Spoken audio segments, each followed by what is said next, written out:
Okay, we are live. Testing 1 2 1 2 1 2.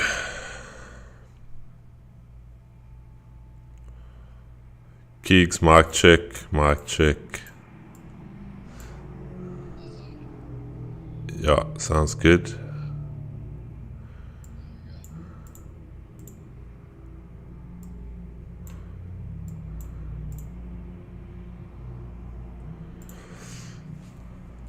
Alright guys, we are live. I just want to sort out this camera quickly.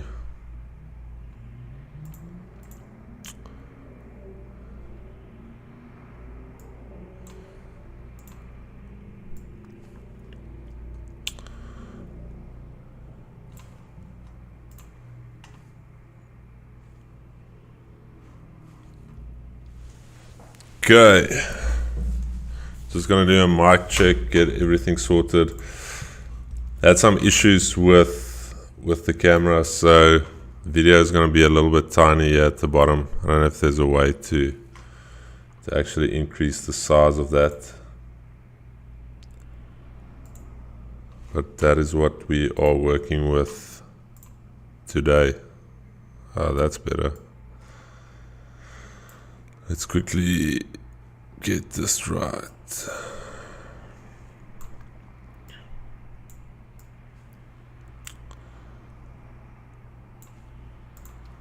Okay, good morning guys. So a little bit of a late start, some technical difficulties. Just want to get some lo-fi in the background here for us, and then we can kick it off with the analysis.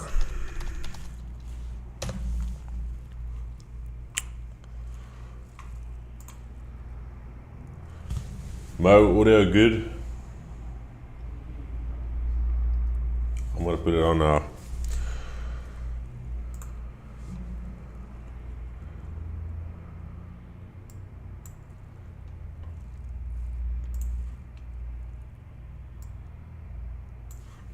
Let's just set the vibe here.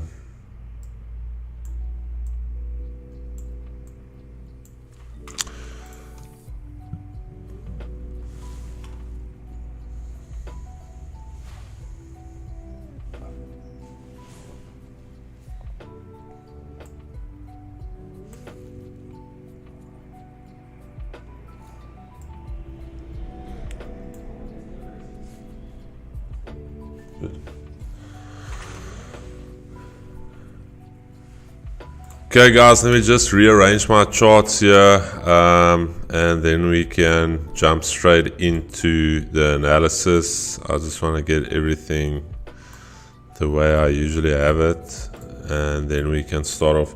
Good morning, Liam. Welcome. Alright, okay, so already we talked about DXY for the last couple of days. It is Wednesday. I think let's start off with what we've got on the economic calendar here, and we'll take it from there.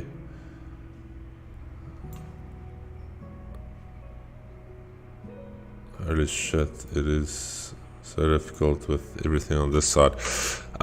Okay, so we had some pound news coming out this morning, and then later on today we've got Kiggs, I think you mentioned FOMC minutes tonight. Yeah, that is tonight. Some building house starts. That's all mid-tier. We've got some GDP out of the Eurozone at 11. And then we already had the pound inflation data came out. Looks like everything came in not necessarily as expected, but inflation is slowing if you look at these inflation figures.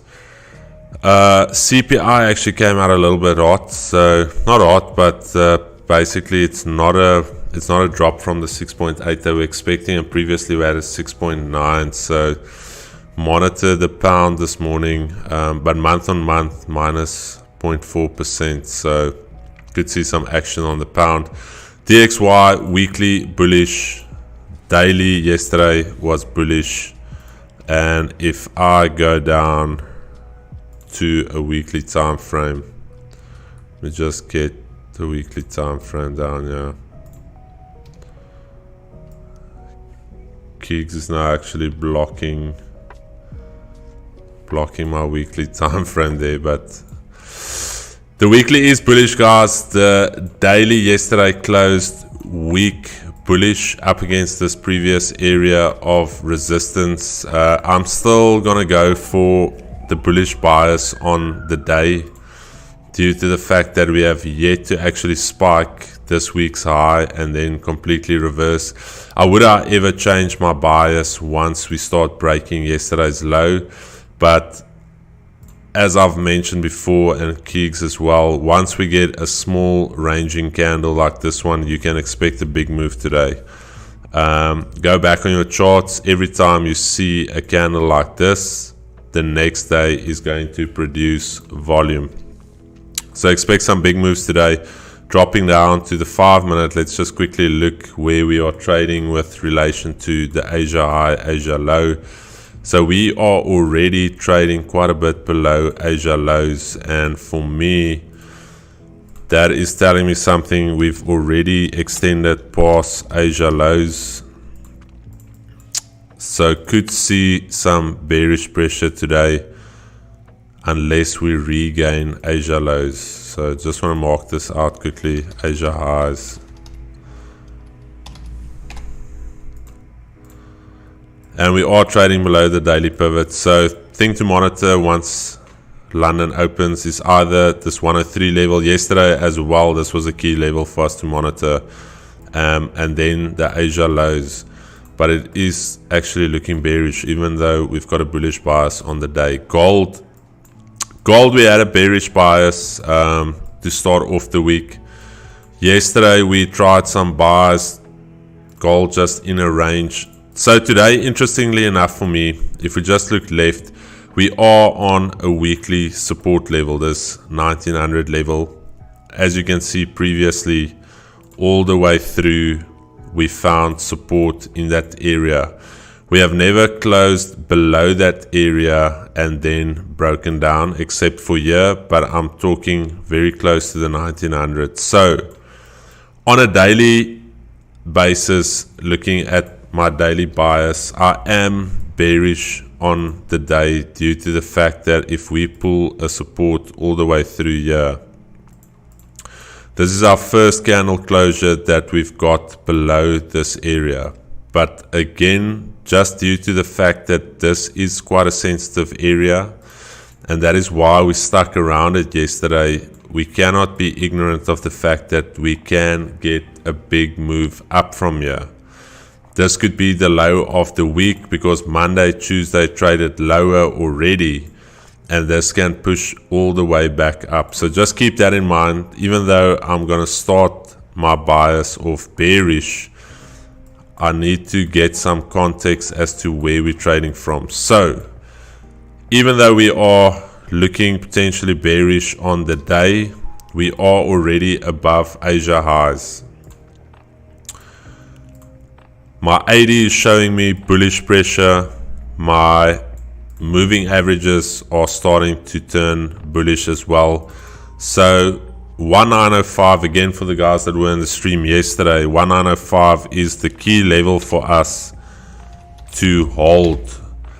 And as you can see yesterday, there was so much reaction around 1905, and we were constantly trying trades around 1905. So again today, nothing different. We need 1905 to hold for continuation moves. I honestly don't want to see this coming back into the Asia range. That is going to chalk the idea of the 1900s holding. So Asia lows, we're above the daily pivot, so this is indicating bullish momentum for me. And anything from 190, 903.50 and it's 1905, so 13 minutes till they open. If we can come back and actually hold the Asia highs, we could see a move up, or even if we come all the way back down to the daily pivot at 1 903.50, we could potentially look at some longs, but I am technically bearish on the day due to the fact of the daily candle closing below that area of support. GBP USD weekly is bearish, daily closed bullish yesterday, and interesting for me here is that even though we closed bullish, we still closed below that prior area of support, now obviously resistance. But again, very tricky if you look at this massive rejection wick from the downside and then you've got this rejection wick to the upside. This indicates quite a bit of indecision to me, and just purely looking at the daily, we could come and fill that wick and then reverse to break structure, or we can actually push all the way up and close something like this on the daily, where the daily candle pushes all the way up, breaks structure, and then we can start looking for long opportunities. Going down to the lower time frame for some context, let's quickly look at where we are. So we're trading at the weekly pivot, quite a key level. Yesterday as well, briefly traded above it, came back, traded lower. On the day, not necessarily all that bullish. Looking at the AD, let me just pull this up for you guys as well. So starting to show some signs of bullish pressure. Weekly pivot to contend with. Daily pivot is just above the Asia highs. So just want to mark out the Asia highs and lows for us as well, so we can just get some context, some anchor points to trade from. Asia high, just get that in for us.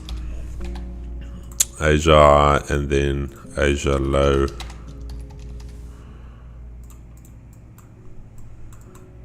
So if we can hold the AD above the 200 moving average while we're trading back into this zone here, I will start looking for long opportunities to fill that daily wick all the way up to yesterday's high. If not, I would see how we trade around the Asia high. USD ZAR, bullish on the week, bullish on the day. Let me just get this text.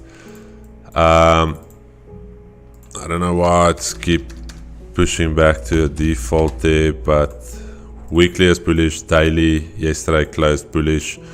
We actually closed above that prior area of resistance right there. As you can see, a lot of guys would say, oh, we're going to start reversing, look at that big top wick, but we still closed green. We can still fill that wick, so I'm going to look bullish on the day. Let's quickly look at the 5 minute, get some context for where we are. AD, however, showing a lot of selling pressure at the moment. That could, however, change. But again, Asia low, Asia high.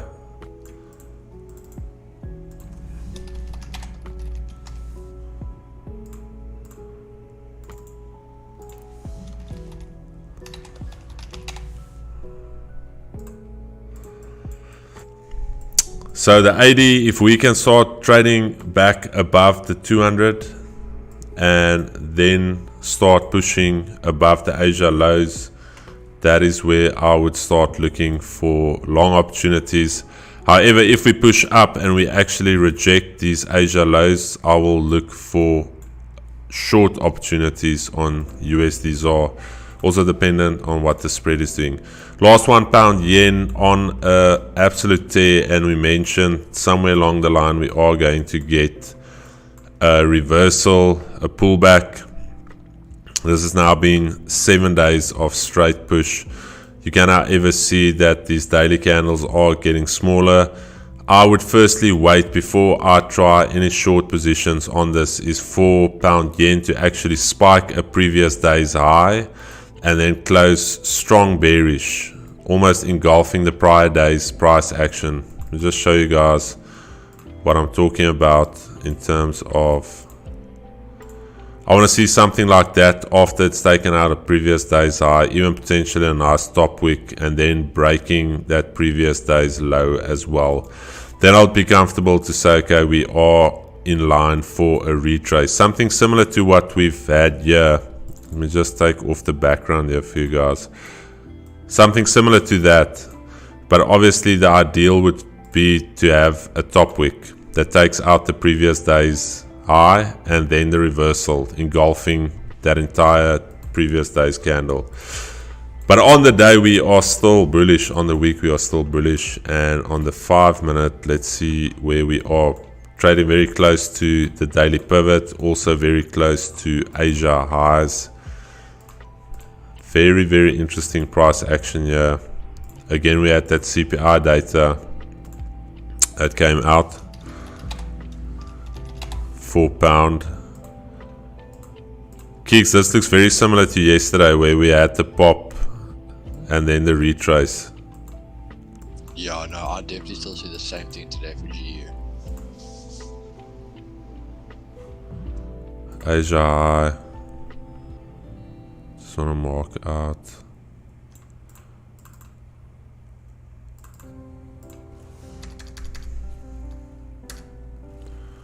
JP, Jason, good morning, gents. Signal has not yet been sent, so don't worry, guys, you didn't miss anything. USD JPY, okay, slowly but surely starting to fade again, even though that candle can be a reversal candle. What I like about this candle though is it took out that high, and if we can get a daily closure like this today, I would be very comfortable at taking shorts on Thursday all the way through to Friday. So if we can get something like this, this then becomes our intermediate swing high. That would be perfect for shorts, but again, up until we take out yesterday's low, this thing can still push up bullish one more time before reversing. But let's quickly get some context on the 5. So the AD, as you guys can see, pushing bullish, even though we are making lower lows. So there is some buy side divergence coming in. Interesting to see, but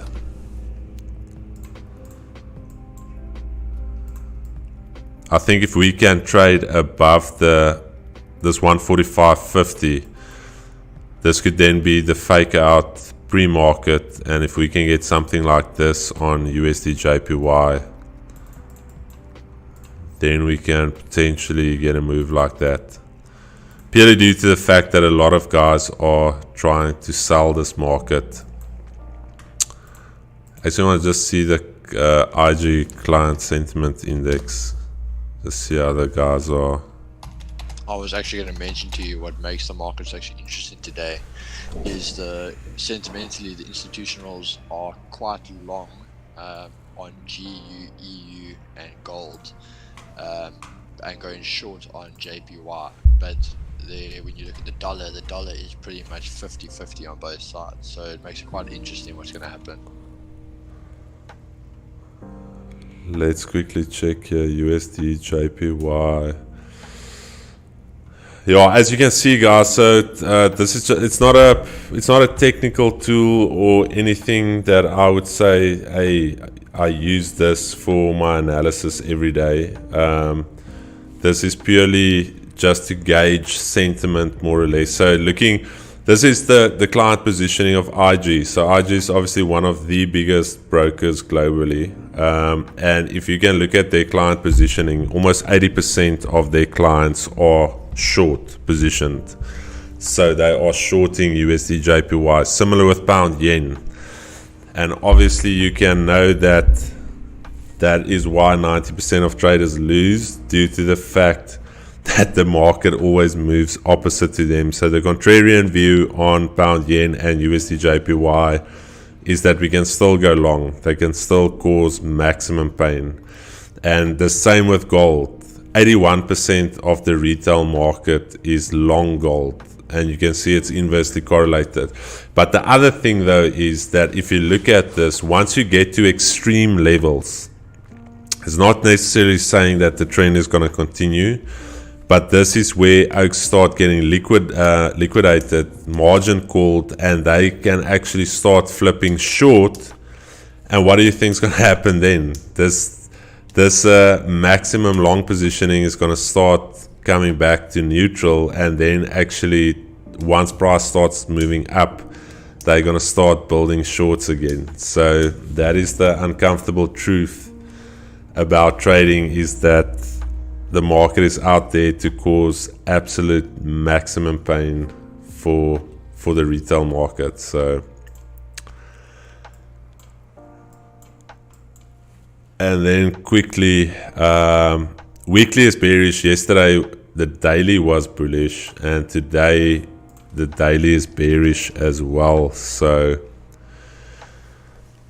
I know I said I don't trade US indices during London, but dude, the last 3 days the indices have moved massively during London. So let's see. Again, guys, still I think this is a bit of a clusterfuck area for Nasdaq. If you can see here, this is previous areas of support where we bounced off.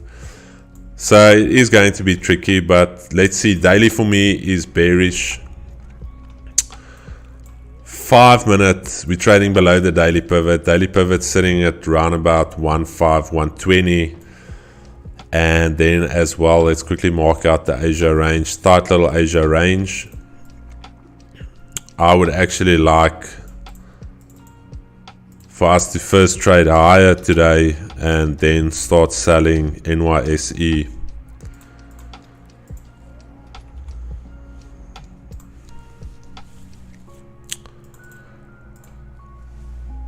Okay, London market has opened. Remember to wait for the 15-minute shuffle, let the guys get clapped, and then we'll start taking our positions. Last one quickly, weekly for me is bullish on US 30, daily closed bearish. Also go back on yesterday's stream, you'll see that I mentioned that today we do have the probability of potentially closing below this area of support. So could get a daily pullback all the way up to 35.050 and then reject. We've got all of this room to the downside. So I will be looking for shorts on the day. Also on the 5 minute, just want to quickly mark out our Asia range. Asia range starts right about here, so that's our Asia high.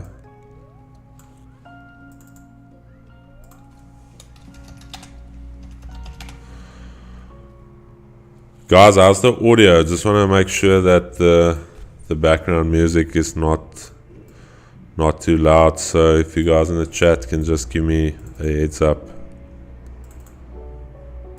Just want to make sure it's good. Perfect, sweet, awesome. Alright, so still a lot of bearish pressure on US 30. As you can see here, the 80 accumulation distribution is still pointing down. Nothing indicating any buying pressure as of yet. So okay guys, good luck. Now the hard part of trading is waiting. Actually waiting for our setups to play out.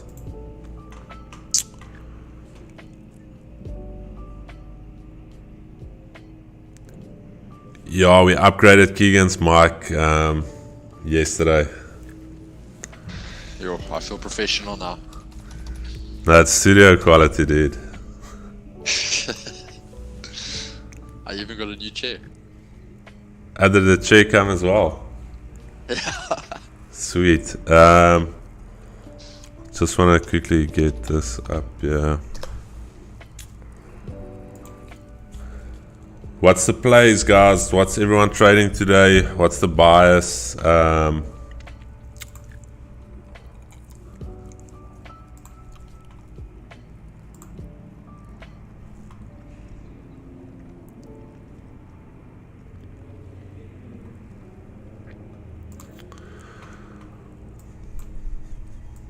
Again, we don't sell anything. The only thing we sell is likes. Like the stream and give us a follow. Drop a comment. Just helps the algo. And also in terms of getting, we don't want to necessarily go viral, but The likes and the comments and the engagement really helps the channel. So we will never ask you to pay anything for what we do, but we will charge you likes. And actually, the more likes you get on a stream, the more signals will be sent. Sounds like a bit of bribery over there.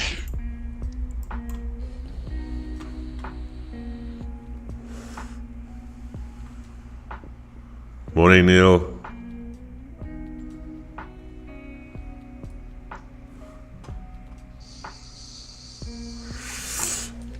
Jason Larkin asking, what is the reason for US30 stopping where it stopped yesterday? So are you actually talking about this low area? Let's quickly do this and we can actually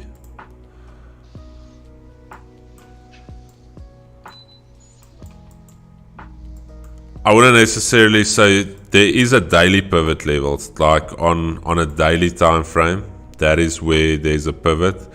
Also, it is very close to a round number. I honestly did not execute anything yesterday afternoon.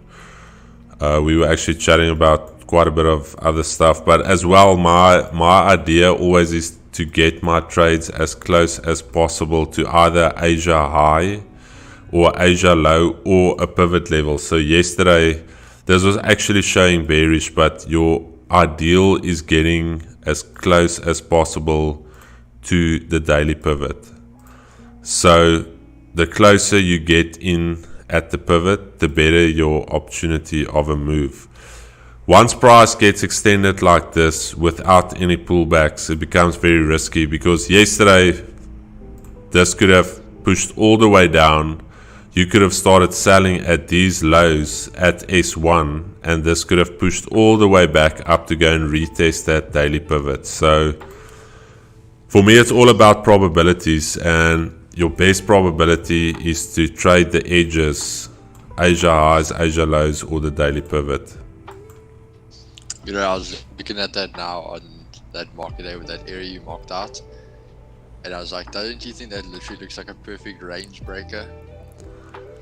On US30? Yeah. Those synthetics, the range breaker, my goodness. Yesterday, Javon showed us a synthetic chart where the thing is called range breaker, and it's actually, it ranges and then it breaks out, but your stops don't get on it when it breaks out, so it's either blow or glow. Jason, so the pivot levels is an indicator. You can literally go on your indicators list and you can go to pivots and pivot point standard, and the only thing I change on my pivots indicators, I make my pivot blue, and the rest I keep that orange color, but just the blue, my pivot I make blue, so it's easier to identify.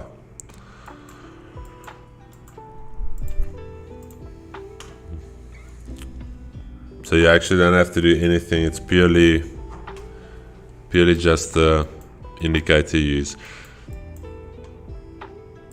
Guys, so we're holding this 1905 level so far. So I would say for gold, for me to really consider any buys, I would want something like this where we can push maybe back into the Asia range and then have a break of structure.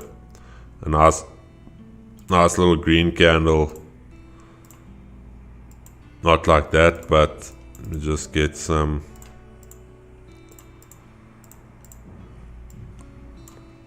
actually get that white. So if we can do something like this, push back into Asia range again and then push up bullish and then break this, I would say this intermediate structure right there. But again, it's a thing of probabilities. We're trading close to the session highs. You do not necessarily want to trade close to session highs.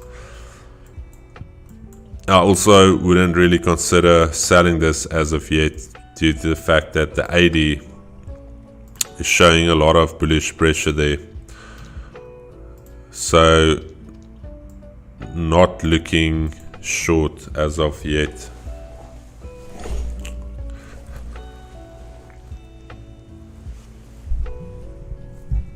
Geeks, you're also looking for buying opportunities, eh?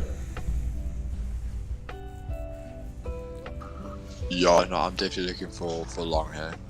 I still favor it. My only thing is, when I look at it, I'm probably, if we, like you say, I mean, if we can go down to even that 1900, I am okay with it. But then I want a nice clean wick rejection, similar to yesterday afternoon. So I wanted, if it has to wick, and then same candle, it must go back above like 1904 and close.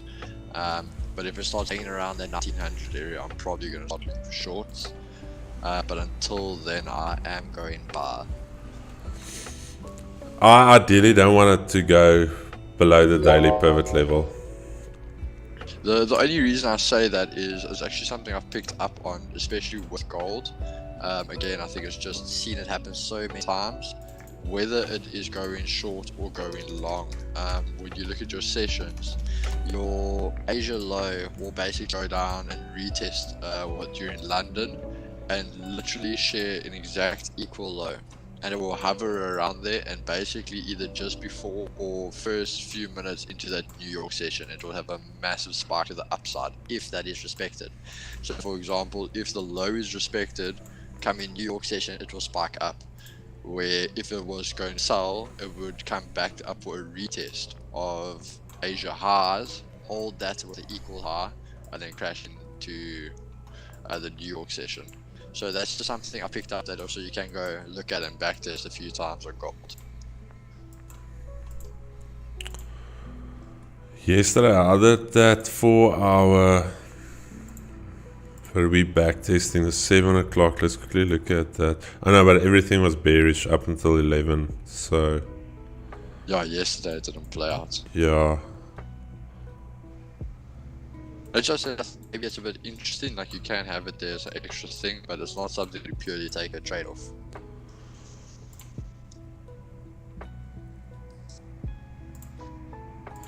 But I must say I am liking the fact that we do kind of have 3 bullish candles on the 4 hour. Yeah. And they are actually growing in size. Yeah, the thing with the 4 hour that I picked up, yeah, you can actually see this was a support area. Let me just do this quickly. So this was a support area. You had this bearish 4 hour candle close below, failed to continue lower, and now we're actually closing back above this area. So we could potentially easily today, even in maybe even London session, push all the way back up to 1910. Even though we've had this test right here, we can again push up to come and retest that level.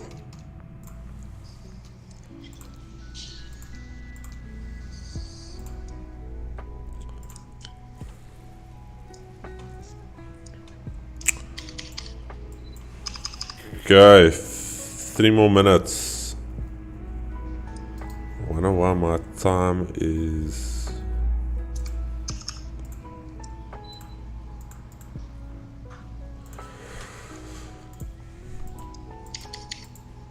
Okay guys, DXY is pushing quite bearish, staying underneath the daily pivot. However, pound USD as well, just continuing that move up. Round about 10 past 8 we had Asia highs, actually 5 to 8. We had this retest on the Asia highs right there. And then before, I don't necessarily trade news, but we had to move up. Then we actually had the daily pivot hold there, and we actually now trading away from the weekly pivot. So this is quite extended. I would say this is missed. However, I'm going to set an alert for 127.10. If somewhere along the line we potentially pull back, and we can start looking for longs.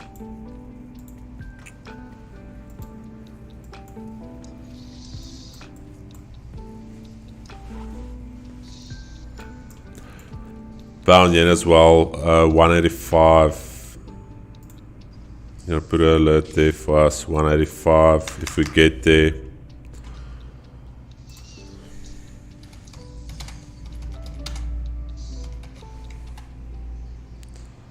the RN is just round number, so it's very close to a round number.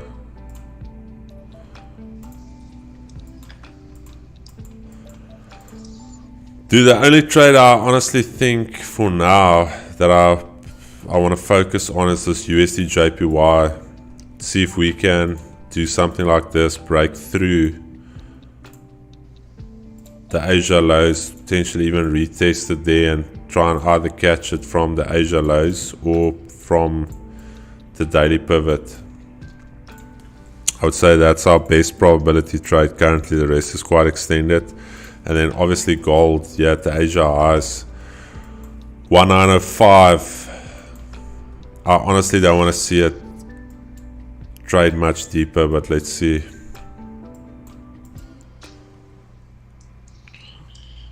$195.80. I'm going to pop an alert there for us as well. $195.80.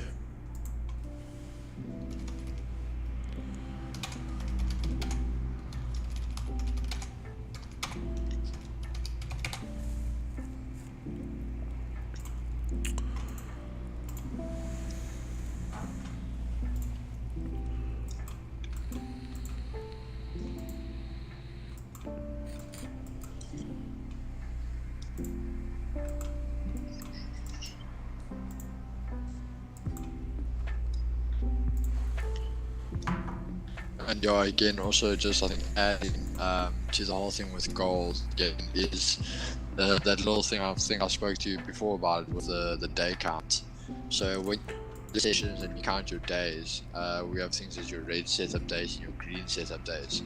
So basically that just means when you look at where Asia opened, if New York closed below Asia open, it was a red setup day. If it closes above, it's a green setup day. So we've had 2 red setup days in a row, which also then on the strategy behind it means that your third day is a green setup day. So you'll have a big push to the upside, which again just adds a little bit of confidence to the trade. Yeah, I'm liking this pullback. This is obviously not necessarily your manipulation, because a nice manipulation would have been close to the Asia lows, but let's see these Asia highs. We've got our alerts set. Now it's literally just waiting, see what we get.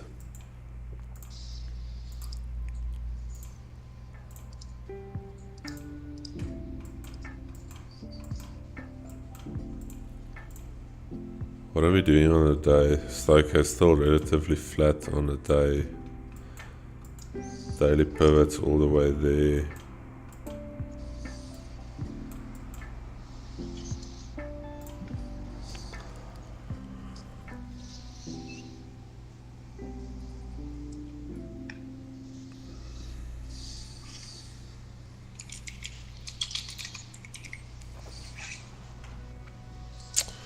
Hussein, good morning, my brother. Hope you're well.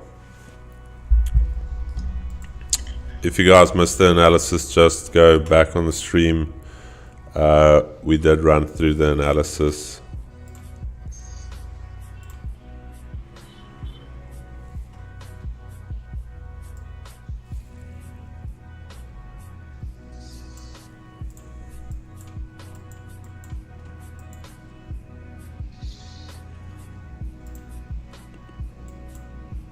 I would say in focus for this morning, USD JPY and gold. Those are the pairs that I'm looking at to potentially execute on. I must say, depending how, especially with some of that 15-minute reshuffle.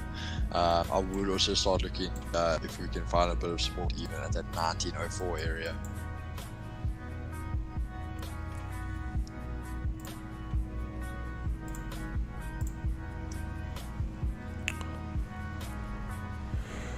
Yeah, Jason, are purely, not necessarily even a confluence. The EMAs are purely there to basically just show me more or less what the trend is doing. I know a lot of guys will say, EMA is this and that, dude. Like some of the top stock traders use VWAP, use EMAs.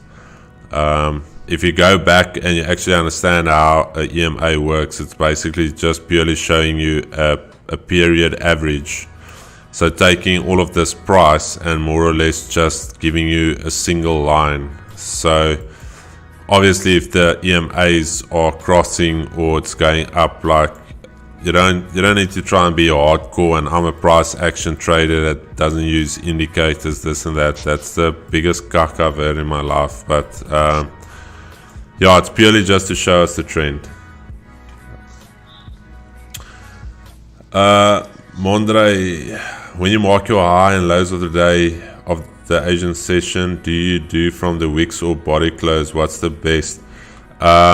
We've actually discussed this. I purely use the bodies because technically a wick has got no value for me. Where price actually closed. And if you think about it in terms of stock trading, like price can make a low of the day, it can make a high of the day, but ultimately what is important is the close and the open. And basically the wicks do tell a story, but it's not the end and be all. I like to use the flat bodies. So same with my Asia highs and lows, I actually use the bodies for that. But again, there's not a right or wrong in trading. You need to look at what works best for you and backtest it. But for me, the flat bodies, that is what I use. Personally, I must say, a lot of the time I think those wicks also equal like your fake outs and things like that. Yeah. How many times, you'll see these massive wicks and the candle will reject and then the body will close above or close bullish or whatever the case is. That is that thing we talked about, the SMC guys that trade SMC. Like they would, for instance, say this is a structure break there. Like just that wick, like price didn't close above there. Like it literally just wicked. So is that really a structure break? Maybe on the 1 minute, but for me, I like a body closure.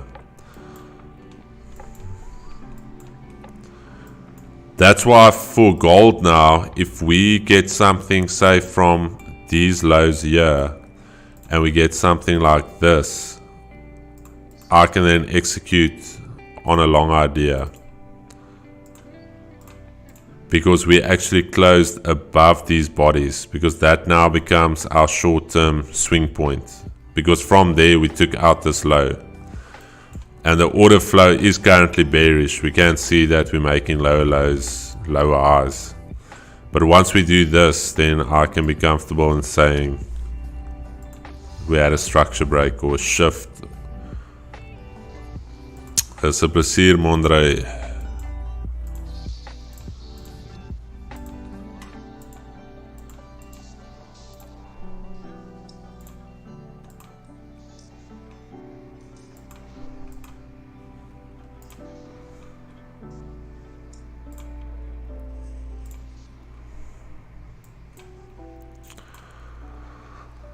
I'm actually gonna set the alert here on US 30, this 35 or 50 if we get there later.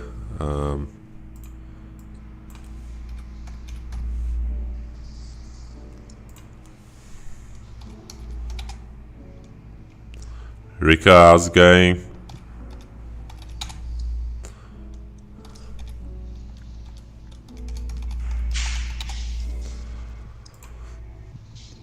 myself and Keeks were chatting, so I'm thinking about next week starting a funded challenge and only trading the funded challenge on the stream, and then we can document that.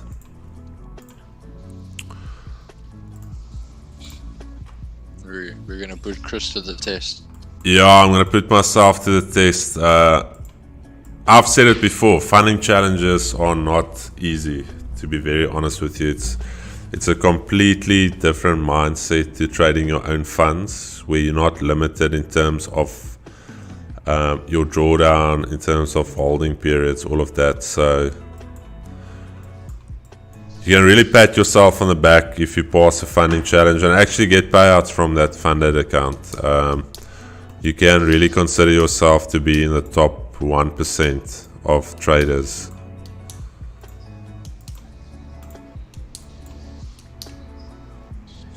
I mean, we're actually talking about the other day. We were saying, yeah, the stats about it. I mean, if you look at your funded guys, 90% of people actually fail the funded accounts, and then once they're even live, only 4% actually get to their first payout. Only 1%? 4%. 4%? Yeah. So it's quite a hectic stat. No, dude, the funding challenge is difficult. So, but I think it will just add a lot of transparency as well, and I think it would be something cool to trade a funded account on the live stream and actually go through it all with you guys.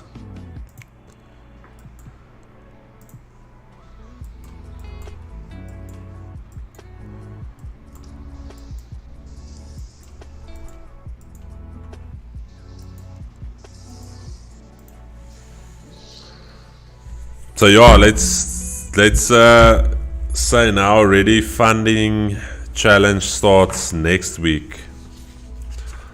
I'll get the funded challenge ready, and we will start trading, or not we, myself. I'm actually for moral support. Keeks is either just gonna laugh or he's gonna fade me and take the opposite end of my trade. Yeah, guys, before we start, I just wanna quickly run through the disclaimer. Please note that these streams are purely for educational and entertainment purposes only.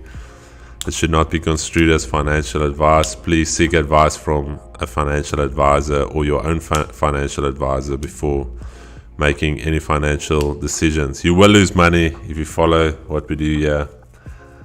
And yeah, all of the best. Rikacha, I saw that Clint Festen has his own prop firm called Social Trading Club Funding. His prices are not bad, and there's 1-phase and 2-phase challenges. It's backed by 8-cap from Australia. That is very nice that Clint has got a prop firm. Very, very nice. Man, this is the best audio. It's perfect, and there's no such thing as too loud music. Okay, sweet. Pump the tunes now. Funding challenge starting Monday, so guys, get ready for that. It could be either a big blow up, or we could churn it out and actually make some good content. USD JPY coming into play now. Asia lows, also daily pivot. However, just one straight move from these lows. What I ideally want to see is some sort of resistance being formed, pulling back, and then we can try and catch it off the Asia lows, or it can pull all the way back and then we can get a break above the daily pivot. So that's a plan for USD JPY. If this just moves up in one straight line, that's perfectly fine. That's not how I trade. I'm going to wait for some structure to form here, and then I'll start executing. Gold failing to hold Asia highs. AD is still bullish. I'll set alerts here at 1,903.30. However, the fact that it's not a half round number, so we could potentially just slice through and come all the way back to the Asia lows, which is 1900. But let's see. Just gonna put an alert there for us at 1,903.50. I think Keegan already entered longs. I don't know. That's just the feeling I get. No. You're being patient for once. I literally can. Yeah, aren't in it yet. I'm just waiting for some information. Yeah, like I said, I actually would like a entry. Yeah, where it basically is now. It's on my area, but the thing is that bearish momentum I'm not liking yet. So I would like at least a bullish candle afterwards. Yeah, ideally what I would want to see is either like some type of, not necessarily a double bottom, but almost like this W formation and then a break of structure like that. I like that, something like this, or for instance pushing into this level, big rejection wicks, and then get like a bullish engulfing candle. Then I would look at entering, but yeah, for me as well is like when you go a bit out from yesterday's week already, we kind of set that low, and since then after that we came back down to the 1900s, but we rejected there. So in a way we are starting to slowly form that low, higher low, lower low, higher, higher low, sorry. But yeah, we kind of are starting to form that. So obviously if we do coming down again and making equal lows, you kind of throwing all that momentum out.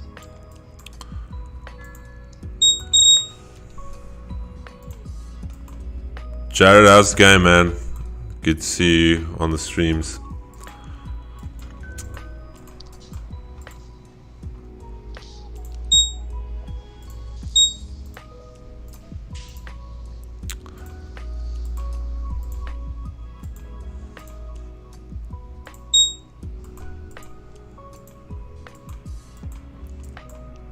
Alright, so ideally if we can get some sort of pullback, Asia lows, maybe create some structure here for us at the Asia lows to then go long. Or what I'll wait is I'll actually wait for Asia lows to hold, do like a retest all the way back down here, and then once we get the break here, I think we can push. I'm not going to execute on this purely due to the fact we've had one straight move up with no pullback, so just be patient.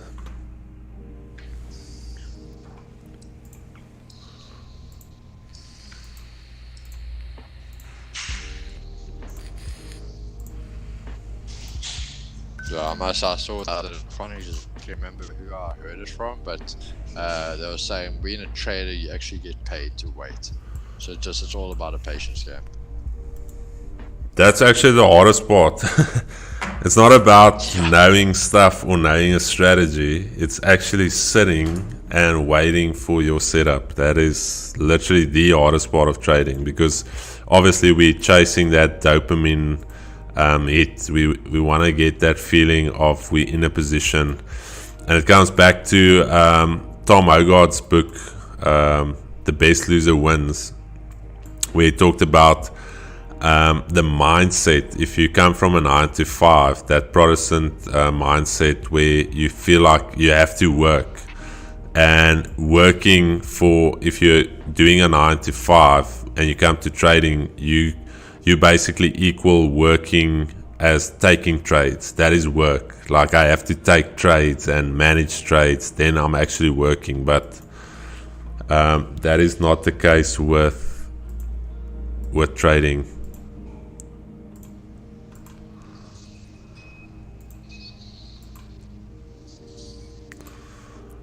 Okay guys, I'm going to start locking it in here on USD JPY.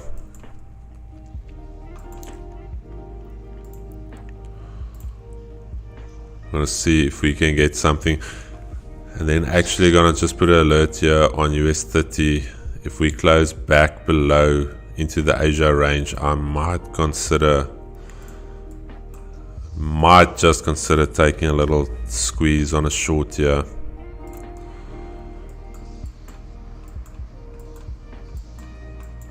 But I do think we can pull all the way back up to this 35.50.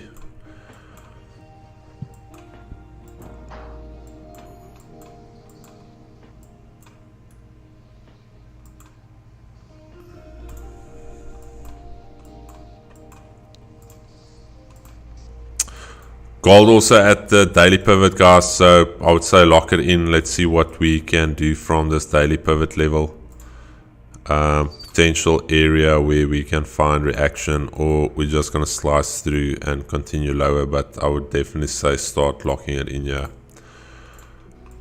DXY also at the daily pivot level, so very interesting. Gold and DXY hitting the pivot at the same time, as well as GU. So I'm not going to trade this. It's a little bit extended for me, but just monitor it.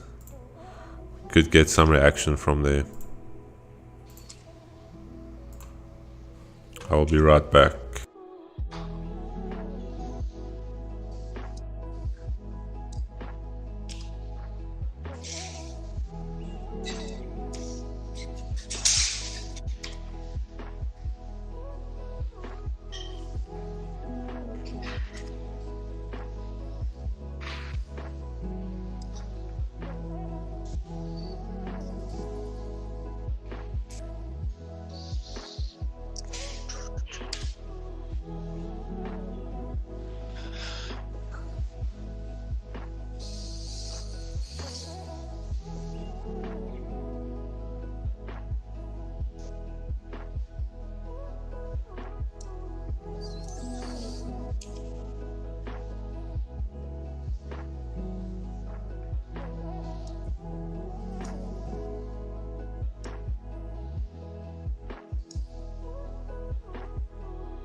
Alright guys, I'm liking what I'm seeing on USD JPY, so finding resistance there, pulling back. Let's see if we can get a structure break above the daily pivot.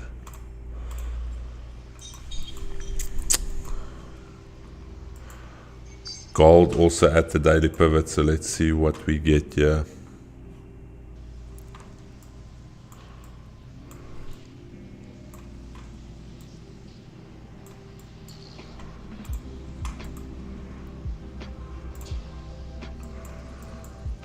Right, DXY rejecting from the daily pivot, moving lower. I think what would be a good sign for us is if we can break structure to the downside on DXY and then actually find support on gold. Either a nice little engulfing candle, I would like that, or as mentioned, something like a double bottom.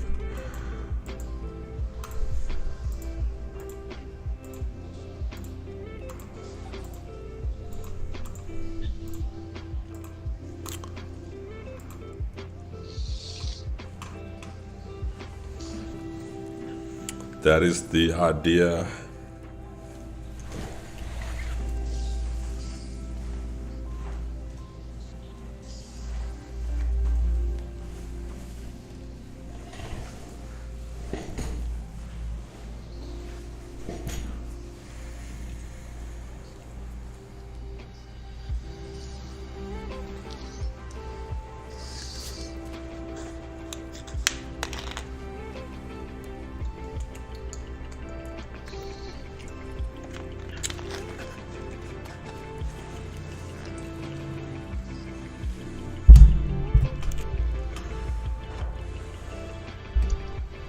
Yeah, so I must say where gold is now. If this can hold, this would be probably the most ideal place to start looking to go long.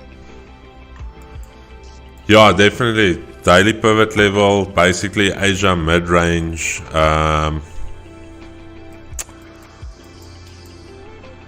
Let's see.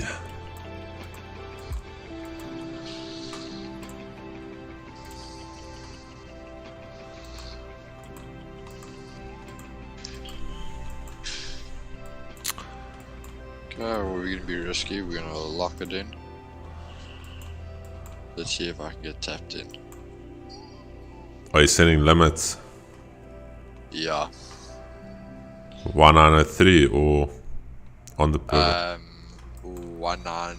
Yeah, it's just under, so 190295.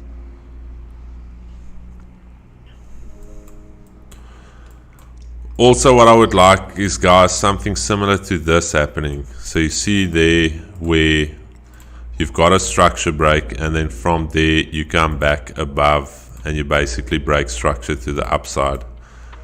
So that would also be something ideal if we can see that.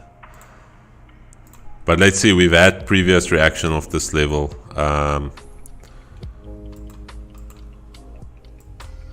As mentioned as well, DXY rejecting the daily pivot. I think we've got some legs to the downside once we break the structure. Thanks so much. That is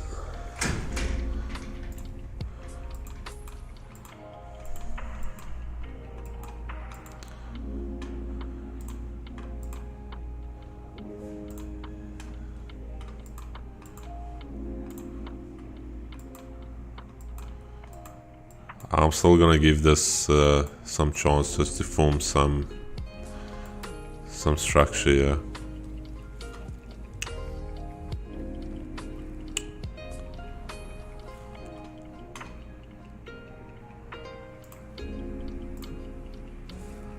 Guys, my strategy is very simple. 5-minute pivots. I want to trade as close to the pivot as possible. Pivot is not a lagging indicator. Basically takes the previous day's open and close and the high and the low of the day to basically almost give you the median price for the next day. And that's basically all your pivot is. Your pivot is a median from the previous day's price action. And if you think about it in terms of just value, everybody wants to buy as close to the average as possible. If you look at statistics, as soon as anything moves away from your statistical mean, let's say that is our mean average, and anything that moves away at some stage would want to come back to the mean. That is just what it is. If it drops below the mean, it would want to come back to the statistical average. And if you use that in trading with pivots, that is why a VWAP, the volume weighted average price, is used so much in stock trading, because that is where algos react from, that is where traders trade from, and ultimately that is where you're buying close to the average or the mean.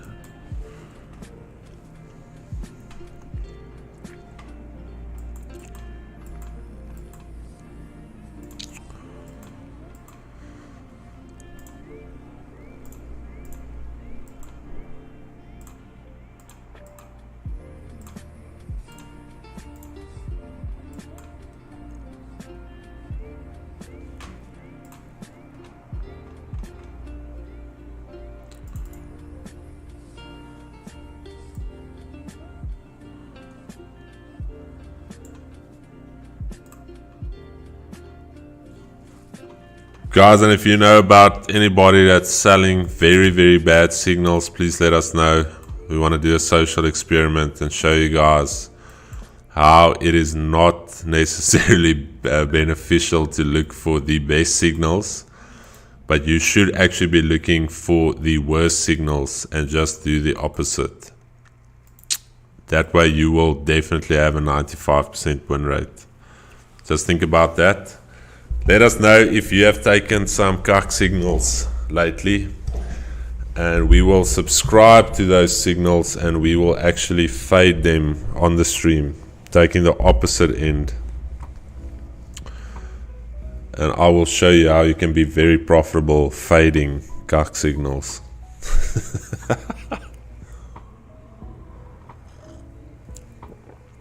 And don't worry, we wouldn't mention J Money. I don't know who's J Money. Who's that? J Money.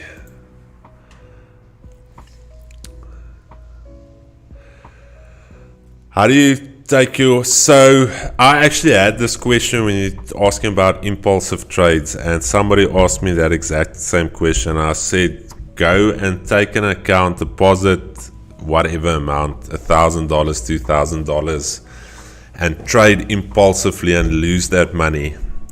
And do it over and over again, 3 or 4 times, and that feeling you get after losing that money. And if you can still come back and say, flip, that is such a great feeling, depositing money into an account and losing it, then I would say you are a retard. But if you can honestly then say, like, look, this is not what I want to feel when I trade, I actually want to win.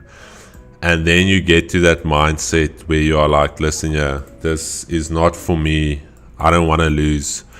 And unfortunately you have to go through that pain, and there needs to be some mental shift where it comes down to discipline. Like most, I would say, guys impulse trade because they don't have a trading plan, and I don't actually have like a set strategy. Like for instance, my strategy is set. I printed this out for somebody the other day, and I said literally all of my trade setups are on these 4 pages, and I literally every morning look at them.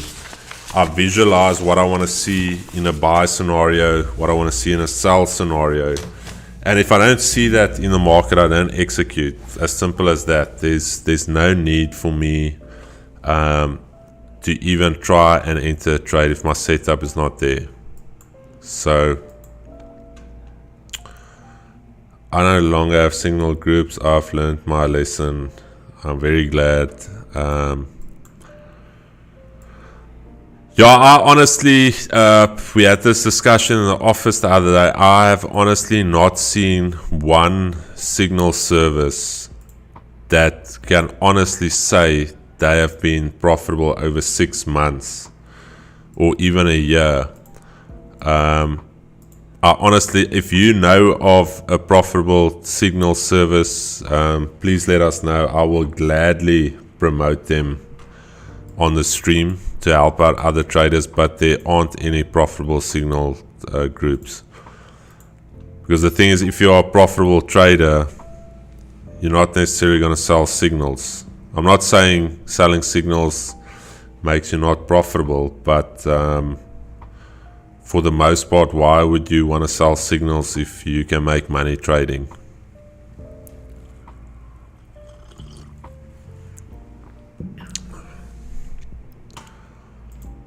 But again, maybe there are some profitable signal providers. I don't know. Nas Boys, Joe Ash Naidu.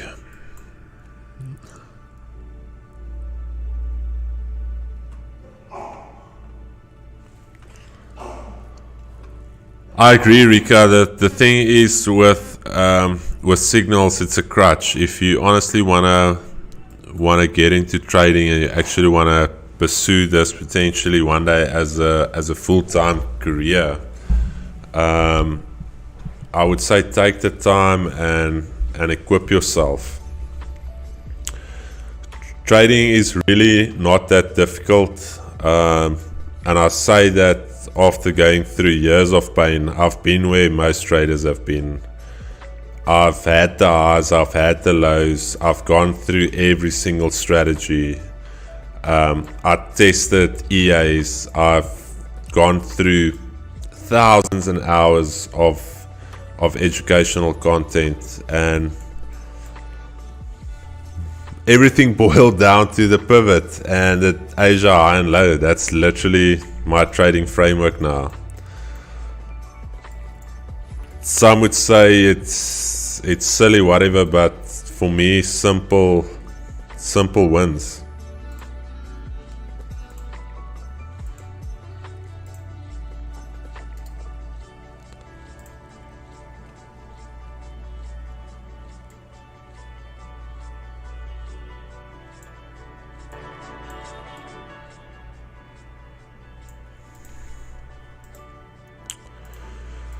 Okay, USD JPY.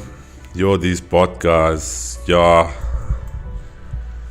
I can tell you now, there's not one profitable EA over the long term that runs on MetaTrader. I can go out on a limb and tell you that now. There's not one profitable bot because they all use lagging indicators. So please save your money and do not buy these EAs.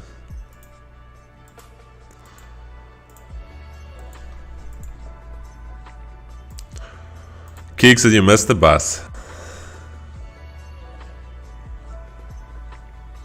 I have missed it. It already hit my PP. Did you enter it? Nah, it didn't tap me in. But I am looking now. I could possibly find another re-entry if I can go back down to like 1904. I think if I was completely sold on the buy idea, I would have after this scandal here, because this is a swing low formation. You see how this bullish candle, the 5 minute to the left and the 5 minute to the right, the lower the bottom wicks are higher than this bottom wick right here. So this could have been an entry, but this gold, dude. This range scares me a bit. All of this. I would actually be a lot more comfortable taking it above 1905.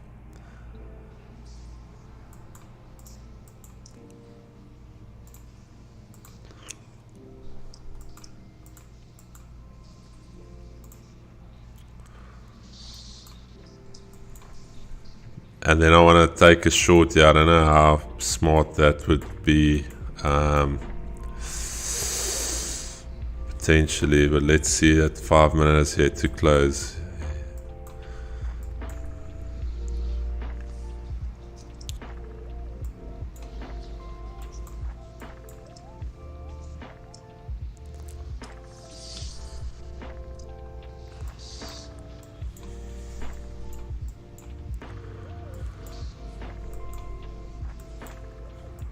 Is there news coming out now? I see price is quite jumpy on the broker terminal. 11 o'clock now. No, it's not that I know of.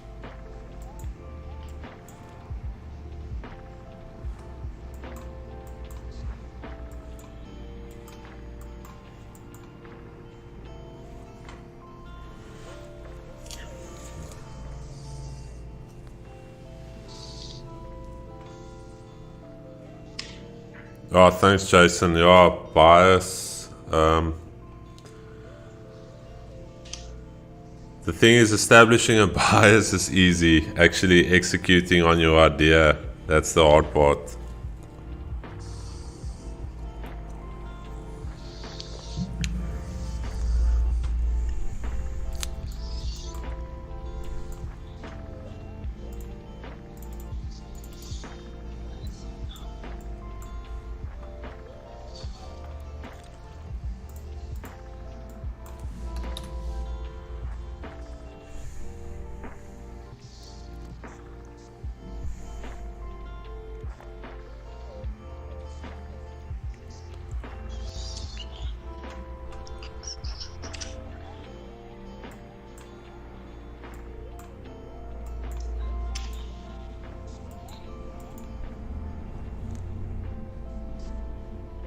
Damn, I really want to execute a short here on US30.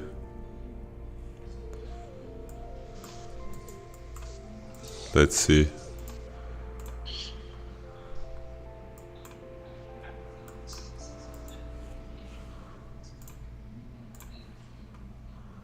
Let's see.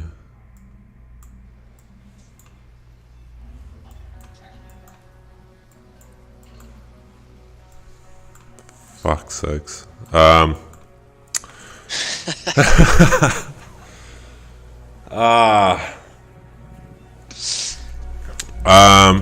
Yeah, guys, I want to try and get short here, but I'll see how this 5-minute closes. Due to the fact that on the 80, if you check the 80, we've got a lot of bearish momentum to the downside. But let's see. I'll maybe give it some time to maybe do something like this, spike the highs again, and then actually break, almost like a little structure break, create a high, break a support, and then, because this one single candle can still wreck you. So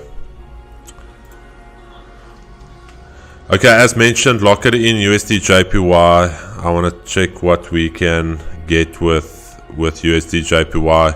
So in terms of the play I'm looking at here, I want to see like a bullish engulfing candle here. If we can get something like that, I would execute.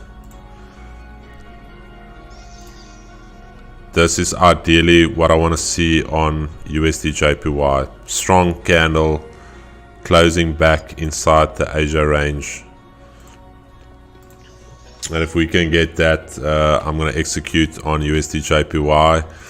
US30, I'm just going to have on the side of my screen here, actually see what's happening. News, average earnings index, orange folder, news. Jason, is that what came out now? Why do I not see it on here? Let me just check here.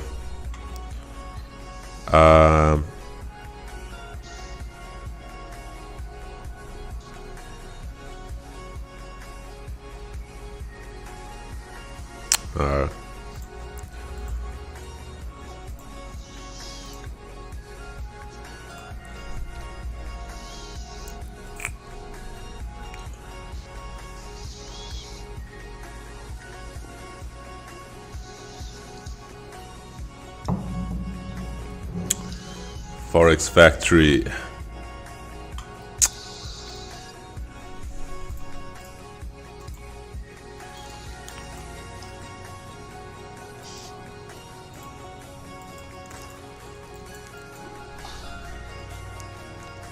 Keeks, you entered at 104, eh? Yeah, I'm in. I'm currently $200 up.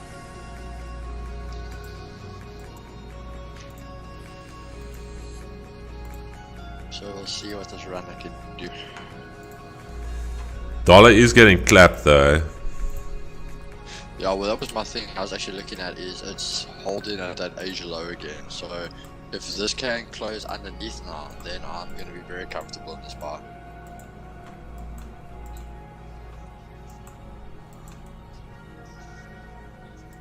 I'm still gonna wait for this 1905. Asia high.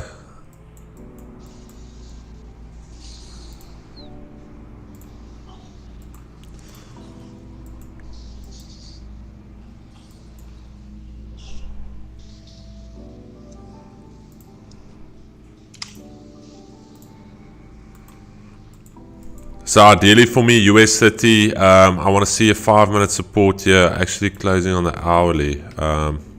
Can't really take it 5 minutes before the hourly closes. Hourly closing strong bullish, however, breaking out of this range consolidation there above the Asia highs. So if I take the short, it would purely be for this pullback back to Asia highs. But I would say ideally the short for me is closer here to 35.050.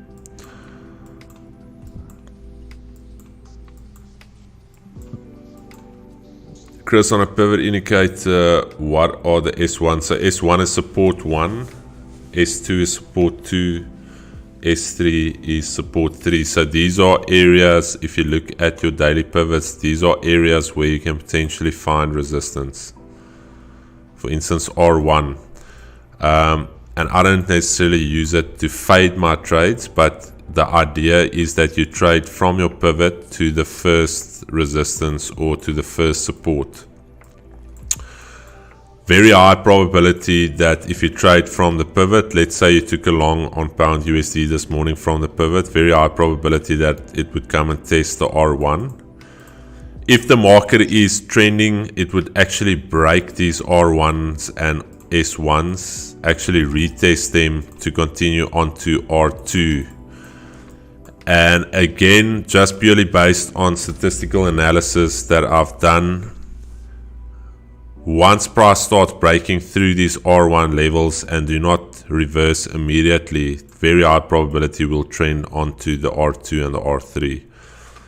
So I know a lot of guys that use this strategy to try and fade trades. So they'll try and trade the pullbacks, and they'll literally basically sit and wait for price to reach the R1s and the R2s to sell it for the correction, and you can absolutely get wrecked.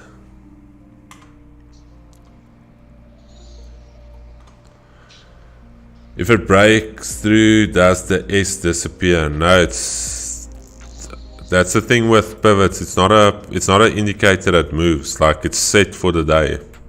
If you go to Investopedia, that's why it's always good to understand how an indicator works. So if you go to Investopedia and you go to pivot calculation, let me actually show this to you guys so you can see what is a pivot. Basically uses the previous day's open, high, low, and close. So this is your pivot, high, low, and close divided by 3. That gives you your pivot. Your R1 is basically your pivot times 2 minus the low of the previous day. R2 plus high minus low, S1. So basically this indicator calculates it for you as the previous day closes. This will basically print out. So it's not those indicators that print stuff and then it's gone and moves away. But again, guys, feel free to go and check out the pivots on your own. Put it on a chart. You'll see that there's a lot of reaction around the pivots, and then it's your job now to basically create a framework as to how do I trade around these pivots? How do I execute positions? How do I establish my daily bias? What is the higher probability trade? Again, like I mentioned, trading on the edges if you want to go long, Asia lows if you want to go short, Asia highs. Personally, for me, my A+ setup is if I'm looking long. Let's say, for instance, we've got the Asia range right here. My bias is long on pound yen, and I want to execute a high probability long. So my high probability would be for the daily pivot to actually sit below the Asia range. That is my high probability setup. And also with my accumulation distribution indicator trading above the 200, then I basically catch the manipulation move. So these are most probably the trades next week when we start the funded challenge. These will be the trades that I will really look out for, and potentially even go higher risk on them to try and get the trading challenge done. However, we're not going to try and swing it out the park in 1 week. We'll go through all of the risk management techniques and starting off slower and then building up as we go.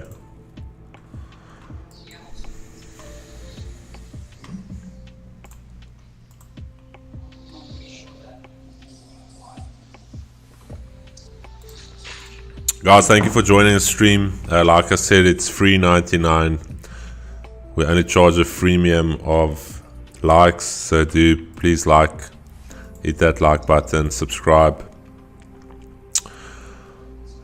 Funded challenge starting next week. I am quite psyched for that. again, could fail hard. And that is the thing with live streams. It is on the internet, so it can be a reminder to go back. But I'm not trying to sell you anything. Therefore, I am not going to try and hide anything and try and make out to be something that I'm not. These streams are here to educate, to help, to share, and ultimately just build a trading community around that.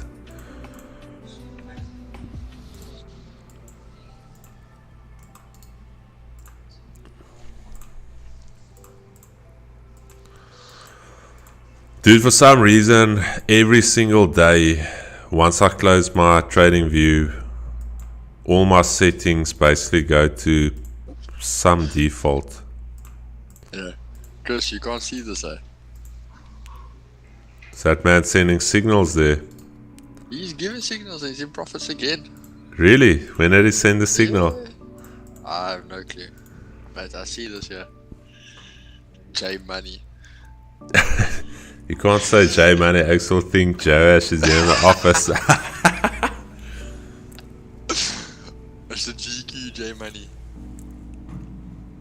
Let's rather call him J Swiss or something. Jesus. J Riz.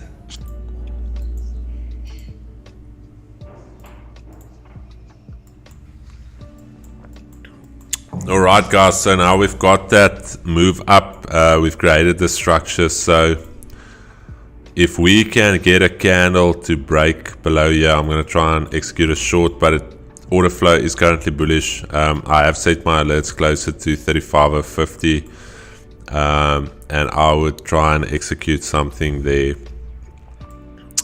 because daily pivot's just above that at 35.067. Pleasure, Jason. What is the thing on funded accounts, guys? Do you guys think funded accounts are gonna hurt retail brokers? Jacob Lowy sounds better. Jacob Lowy, my goodness. Because the funded space is really starting to get traction.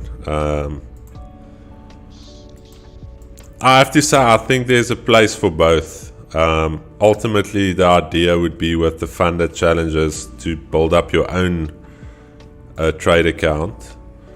But I do think that the funding companies, it's a very good initiative.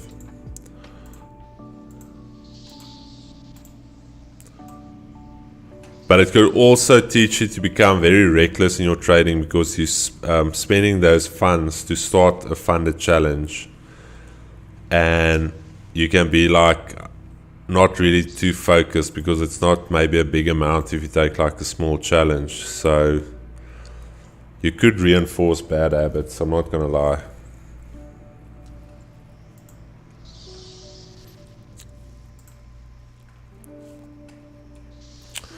Jacob Lowy.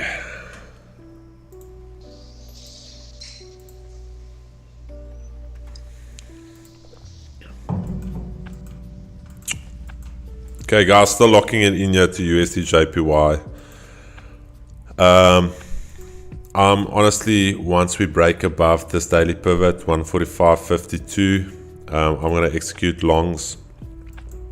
We've already built up quite a bit of liquidity there. As you can see, looking left, so I think once we break above now, we can push through. That is if we break above, but that's what I'll be looking out for. And then for shorts on US 30, I also want to see some type of structure break to the downside, then I will execute shorts. Chris, have you heard of Brandon Earp Jones? I was invited to a seminar, Metaverse Investor. Brandon Earp Jones. Dude, it just sounds like a scam. Sounds like a Star Wars character, Brendan Earp Jones. Metaverse Investor. Dude, just be very careful when when somebody invites you to any type of investing thing, and especially metaverse investor, almost sounds like an NFT thing. But I've never heard of him. Hussein, Brennan, Herb Jones. Is that a PE guy? I don't know. Is there a local guy, Hussein?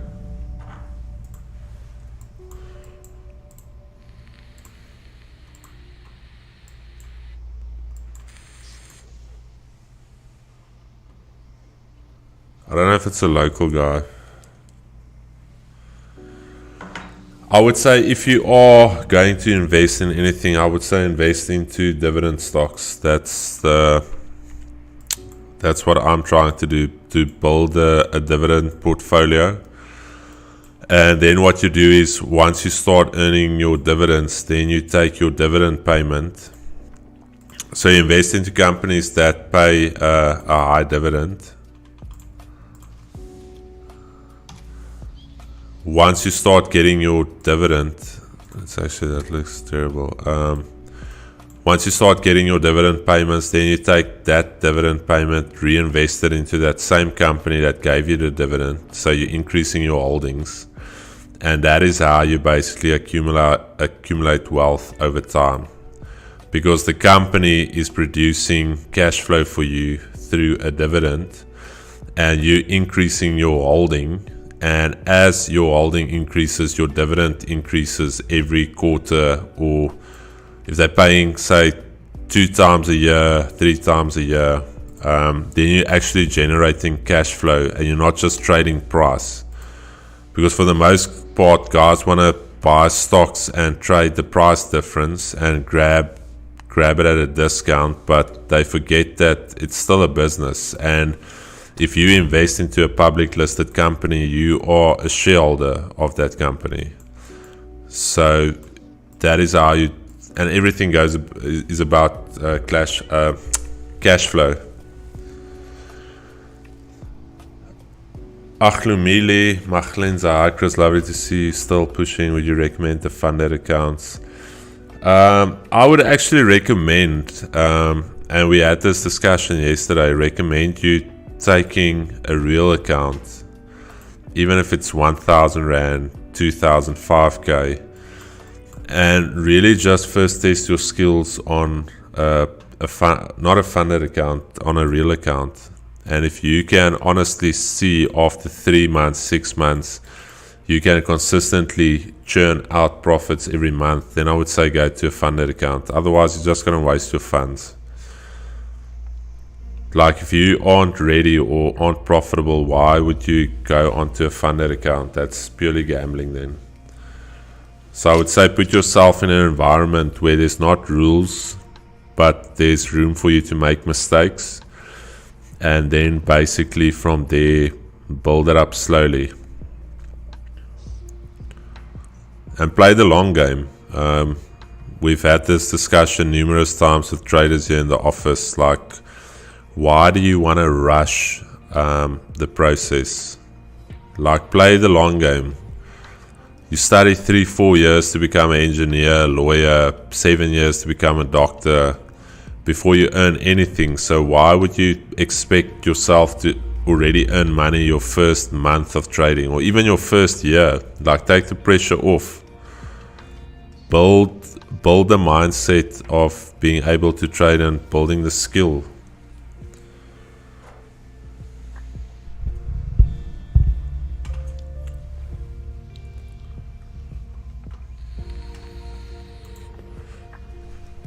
But I do think the funded accounts, there's place for it in the ecosystem, definitely, 100%. I think it's a very good initiative, especially for traders that struggle for capital.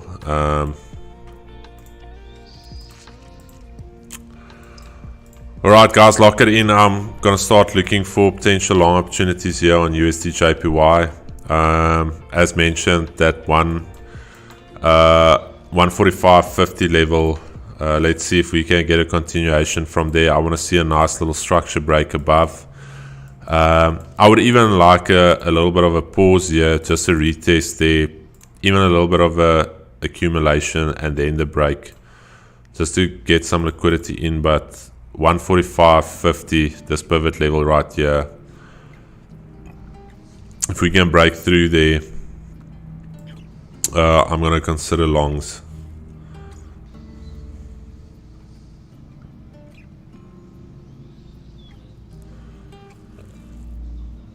I mean, on and off, I suck at consistency. Work and life take so much, but I hear you, the long game is probably the best. You were my senior in DP. Oh, sweet, man. I'm very bad with names. I think if I see your face, I would know who you are. Dude, but it comes back to that thing of you've got your 9 to 5, and then from 8 to 12 you work on your dream. That is unfortunately how it is. You work your 9 to 5, you get home, and then you grind from 8 till 12 or 8 till 3. That's how I started. I worked my 9 to 5. I got home, had dinner with my wife, didn't have kids at that stage, and after that I spent 4 or 5 hours on the charts reading.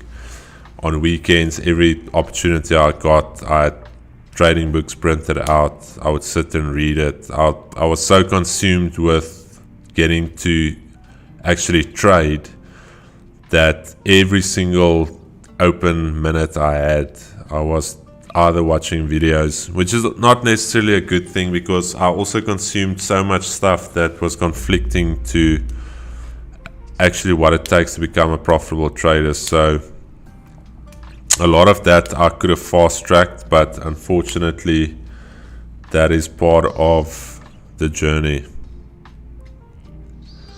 Kings, I think you get to a stage where you consume too much and you get into that analysis paralysis where you... Yeah, I think for me, like, I was talking to Carl one day, and we were saying these guys, for example, like they want to get to a stage where they want to just learn about the market, and they go do about 8 different courses, and you start actually to a point where those courses start conflicting themselves. So you actually get too much. Where we were talking about the one day saying, actually maybe like if you learned one thing, give it time to sit back and actually dedicate yourself to fully understanding and grasping that theory before you try and add something. Because once you start doing something, now you start pushing them against each other and bumping heads, you start confusing yourself, and you just, like we always say in the market, you start seeing things that aren't even there to begin with. So I think it's the same thing. You're getting to the point where you're actually having taken in too much knowledge. That is the unfortunate thing. You can't take too much in. Jason's saying that's me at the moment. Good, dude. It's good to be hungry. I honestly think it is a universal law that at the end of the day, hard work will pay off. Like, a lot of guys will say work smart, this and that, but ultimately, if you really work hard at anything, like, it has to pay off. There's not a question of it's not going to pay off. It might take you longer than you expected or longer than somebody else, but I am a firm believer in good old hard work will pay off at the end of the day. But Jason, you are at the right place to learn.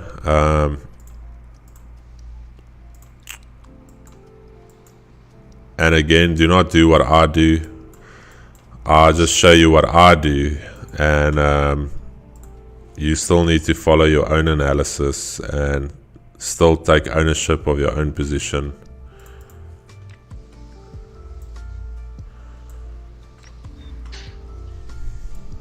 Alright, I'm going to see how this 5-minute closes. Could be a risky entry here, but let's see.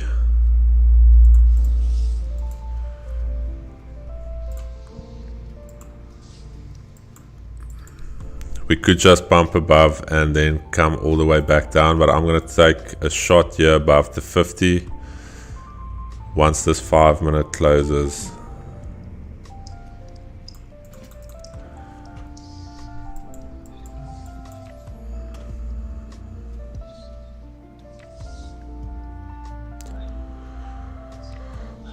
Yeah, Jason, the thing is you have to unlearn a lot of things. I was at one stage where I would look at the market with all of this information and you think like more information is good, but more information is good up until a point. But if too much information blocks you from actually putting all of the dots together, then that's where it becomes an issue. So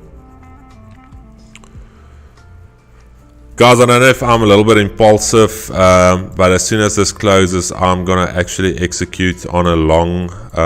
Ideally, I'm just putting it out there, I'm actually going off risk on this. Ideally, I would want to see actually a retest and then a structure break, but we have already tapped into this level quite a few times. And I do think for guys that are trying to sell this short, could be potentially adding short positions here, and that could be the fuel for a move higher. But I'm going to wait for this close and then see if we can get something higher. So 30 seconds, then I'm going to execute along here and see if we can get a push up to the upside. As mentioned, we are quite extended. A lot of guys would say we should be looking for shorts in this region. And we are ranging very close to these highs. So if you pull a straight line through here, you'll see we've been ranging around this 145.50 level. But let's see. Okay, I executed a long 20 pip stop on USD JPY. JPY pairs, I use a 20 pip stop. For majors, I use a 15 pip stop.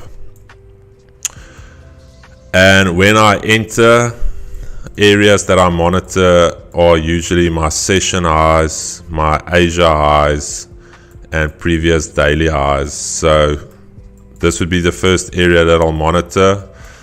But ultimately, yesterday's high, let's see if we can push it up to 145.80 and get a move to 145.80. But we'll see once we get to the Asia highs. I don't know why this says Asia low, but this is Asia highs. So let's see. We could get a retest of the pivot, or we could actually just pump up from here. Let's see. But this is the trade that I'm in, USD JPY longs, and 145.80 is the target. Let's see if we can get there. Yeah, just a trade update. I decided to break on that trade. I just don't like the momentum is hanging around that area too much at the moment. I still think 195 yesterday as well. We just couldn't get above that 195 and hold it 195. Yeah. I definitely think that's a solid area to take.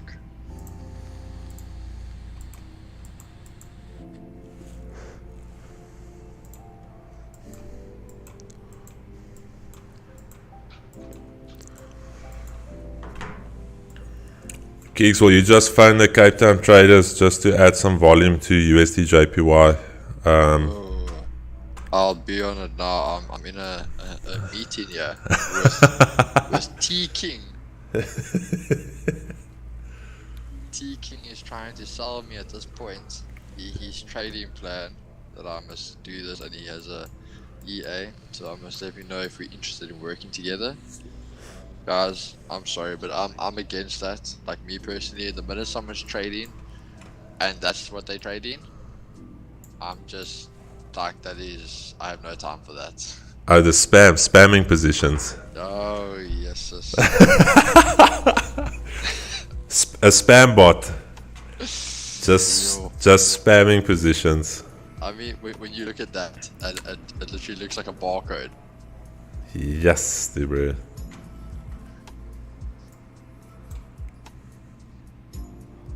My fingers aren't even fast enough to close all of those. I saw a post on Instagram yesterday where they showed a guy, he had all of these positions, traded news, went into profit, didn't have enough time to close it, liquidated his account. Sure.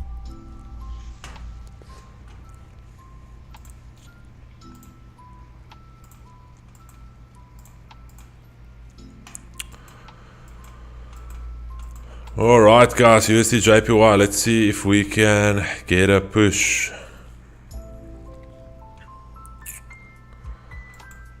Trade setups, just a daily pivot. As mentioned, we took out the Asia lows. My AD is still bullish, still showing buy side momentum. We rejected off this level quite a few times, actually closed back above this level. So now the idea would be for us to come and retest these Asia highs. Or this could also be the fake out and we can do something like this, closing back below the Asia lows. And that idea chalked, but for me it is worth a punt. And we'll see if we can get away from this 145.50 level. As long as we hold above 145.50, I am cool with this position. That is the half round number. You in your trade there? Yeah, no, I executed on the closer. Let's see how it runs. Only thing with the JPY pairs, we are extended. Like, I'm not gonna lie, but again, I cannot just shift my bias, even though we have extended this far. But like I think like we said yesterday, no matter what happens, like you got to stick to your bias. Yeah. So we can have a scenario where today could actually be that candle that does something like this and completely reverses, and then yesterday was the high of the week. Then it makes it quite easy for us for the rest of the week to continue short. So we could have that, and that then becomes your swing high in the market. But as well, with this candle usually indicates like a potential breakout, like a volume spike. Actually comes from Larry Williams's book. I'll still find the name. Also, like you mentioned earlier, I think I would only be going short once I've got that bearish candle and I've taken out the lows there. Yeah. But as we've spoke about before, like even with that previous candle, a lot of guys would see it as like an indecisive candle and start looking for the sells. But then how many times it comes in that then it fakes out and that thing just bolts to that top side. So for example, like you said, it can have that big spike come in, but it can go in the complete opposite direction that most people would think it would. DXY creating a new low of the day, gold spiking up. So let's see. Pound USD just grinding to the upside. Again, as I mentioned, if you do not get a reversal from this R1, very likely price will trend. So it could be a trend day on GBP USD. Just putting it out there, could be a strong trending day. Same with DXY. So gold still on the radar, 1905. Still going to look for potential buy opportunities there. USD JPY 145.50. I want to see us hold that level. As long as we hold 145.50, I'm comfortable with it. Also already taking out Asia lows, also breaking structure to the upside. So let's see. Not going to be too hasty in managing risk on this position.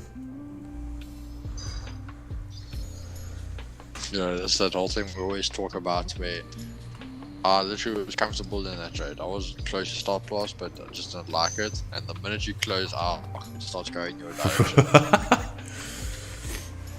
Dude, it's like the market makers listen in on these streams and they're like, okay, Keegan's closing. No, I'm kidding, guys. There's no such thing as a market maker. There are market makers that actually provide the liquidity for the market, but don't become a conspiracy theorist. So when you close your position, I should add.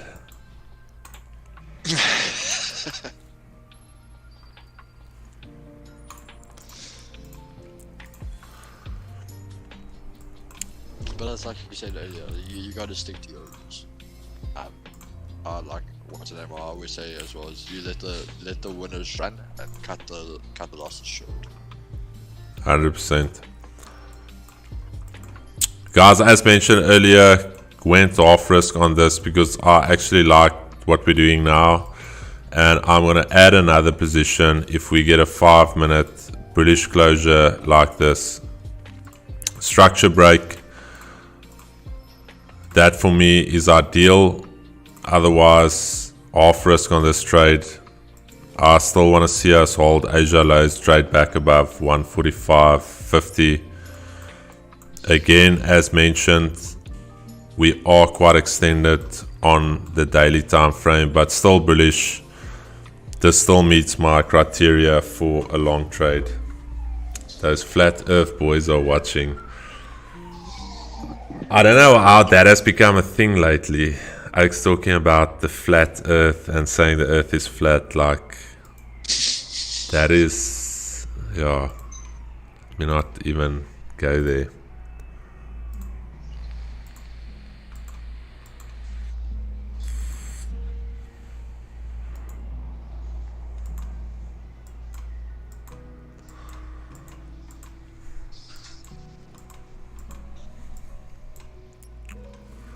Facing some drawdown here. No bottom wick on this 5.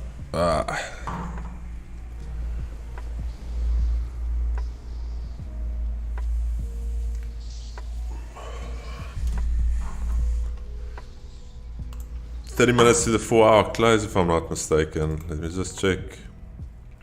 Yeah, 11 o'clock, 4-hour closes.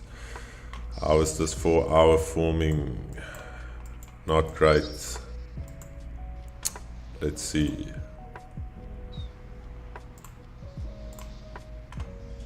The only thing flat is my bank account.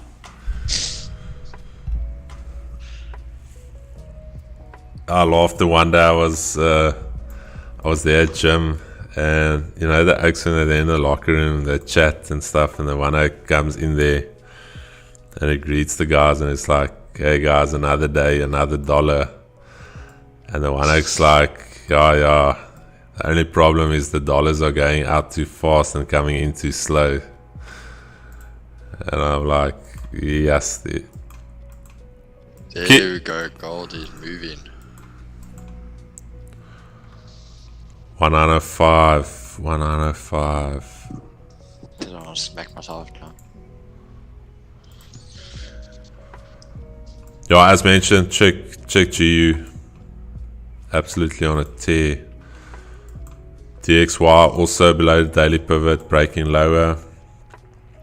This does not necessarily bode well for our USD JPY trade. Pound yen as well, just on a tear as well. See how if it does not reject and trade lower from R1 level, it will trend strong for the day. So GU very likely trending day.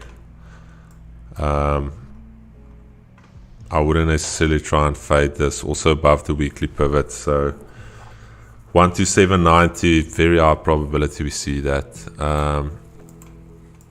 USD JPY, I want to see if we can get back above 145.50 and ultimately above the daily pivot. I'm going to give it some room to move, retrace, even potentially back to the Asia lows, and then from there I will manage the risk on this trade.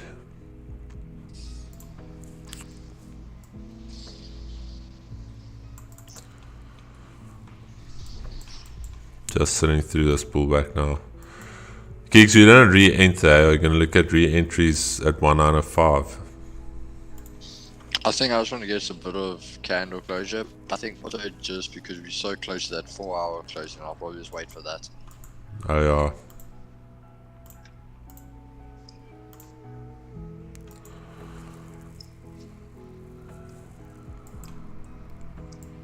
But I mean, that 4 hour is looking solid. I don't see anything drastically change in the next 30 minutes.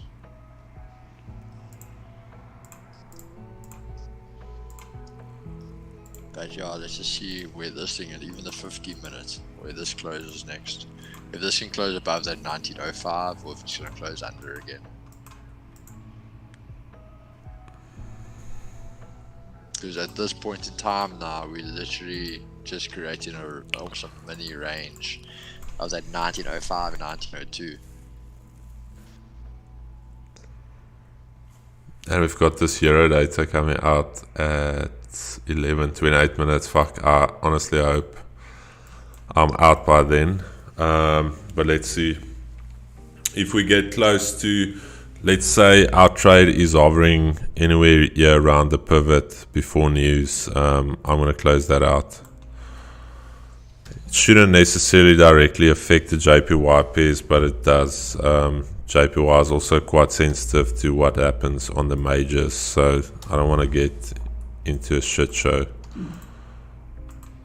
But I'll be back, guys. Just want to quickly knock off some water.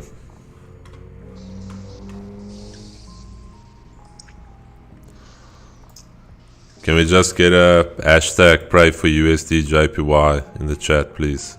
Hashtag pray for volume. Hashtag pray for TP1.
I've been trading, I'd say about 4 years in total, but I'd say 2 years like seriously.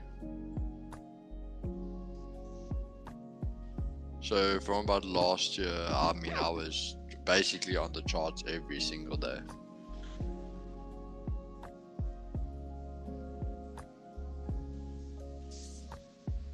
But we actually were talking about this other day.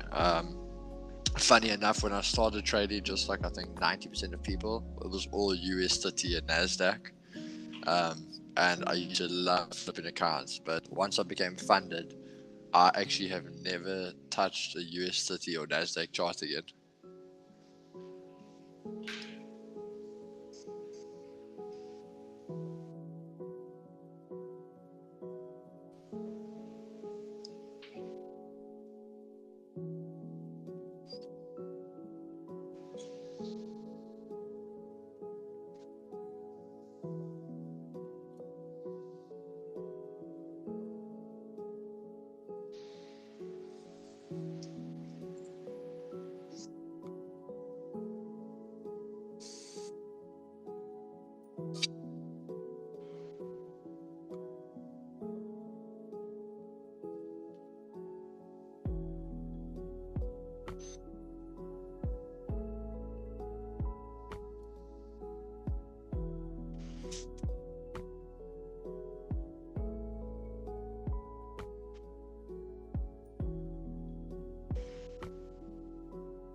So funny enough, as much as it doesn't look like it's going too well now, I actually really do back the setup though.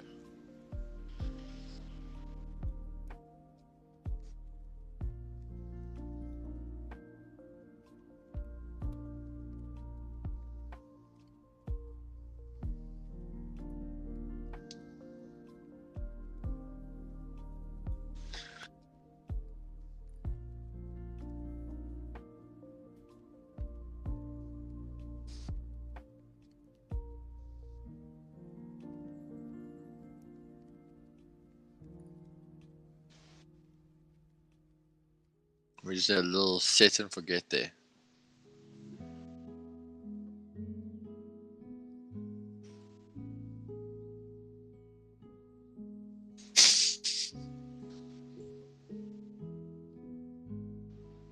Sorry guys, I actually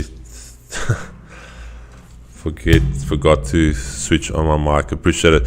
Now I'm saying guys, 145.50 is quite key, and if you're looking back on this level, it's almost been a pivot from Tuesday or late Monday afternoon. So I want us to see us get away from this level. But let's see.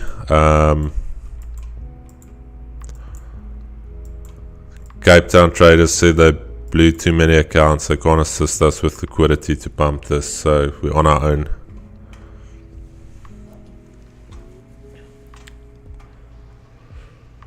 Jared, the live is magic. Thanks for all the info bombs. It's a pleasure, but really hope it helps traders, and feel free to ask questions. That's why we're here, to engage. There's no such thing as a stupid question. Your question may also answer somebody else's question, so always feel free to ask questions, and we will gladly try and share as best as we can. Just another thing, I'm looking at now on gold, just for the 4 hour alone, we haven't had one candle close above the 1905 area that continued bearish. Anything that closed above it shot up. Yeah, you're right. 1905. 1905 is key, yeah. 15 minutes before that news. Fuck, I honestly want to get out of USD JPY before then. Let's see, 40 seconds. Can this 5-minute candle give us a nice little push back above the daily pivot and actually start driving? That is the question. That is the question.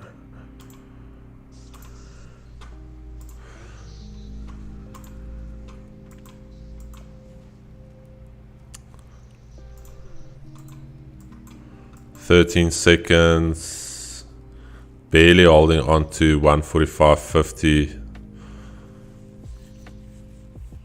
I want to just see us get above the pivot. Okay guys, closed back above 145.50. No bottom wick on this 5. Very likely we can come back to create a bottom wick. Retest 145.50. And then the push up. But let's see, as mentioned, wherever we are 5 minutes before the GDP release, it is now 10:45. 5 minutes before the release, I will exit the trade wherever it is.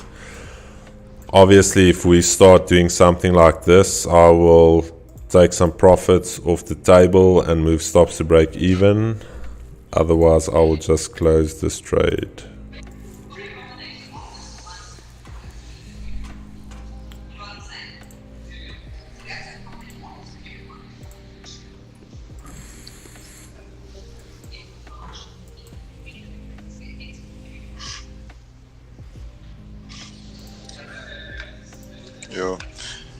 This is that gold trade close on that 15, literally on 1905. I would honestly say now the best case scenario for gold, because obviously we've pushed up from these lows we had like this little consolidation that we're retesting, and I would say if you can get something like this on the 5, that would be good. But again, so close to the hourly, how deep is the hourly pullback going to be? That is the question. You're right. My best case scenario is I actually want to retest all that 1903 again, but I'm probably only going to look at a trade the New York session. Do you honestly think the market is ranging due to the fact that we've got FOMC tonight? Minutes. Yeah, I think so. Minutes are usually like a non-event unless they mention something in the minutes that is completely new. But I don't know.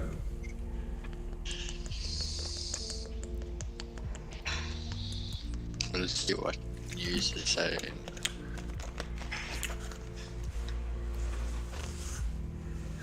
Oh, that's interesting. So yeah, this, even though we are holding at 19, we actually did it the first daily candle close below the 200 MA.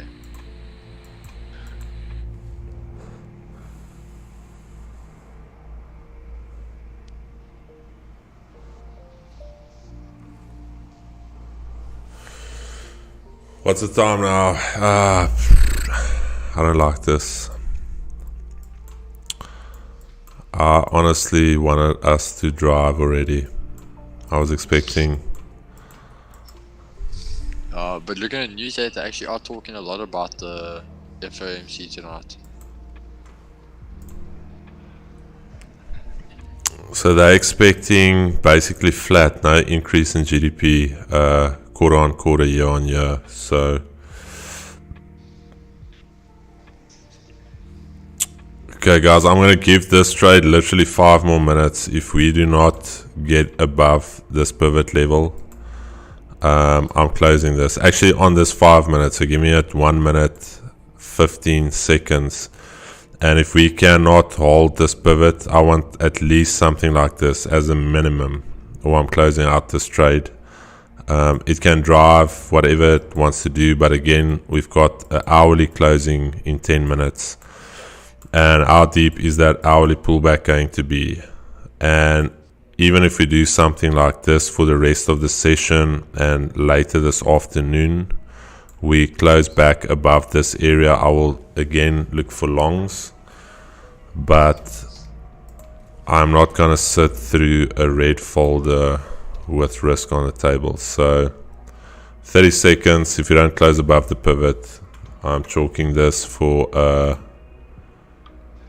what is this, -1 pip.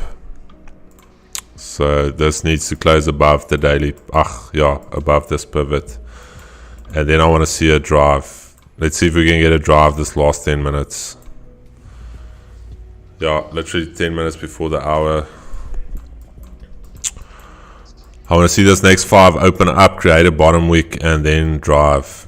Literally get away from this pivot. Nice little bottom wick and bump. That is what I want to see now. Interesting though. So actually, from the news though, they actually do.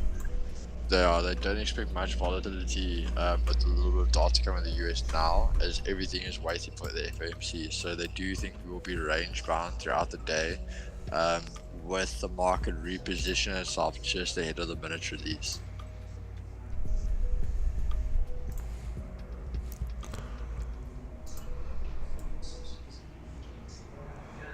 But they're actually saying they do, because of the RSI for the shorter term approach, they do expect the market to bounce back to even about 1925, 1930, where then the big sell-off will come again.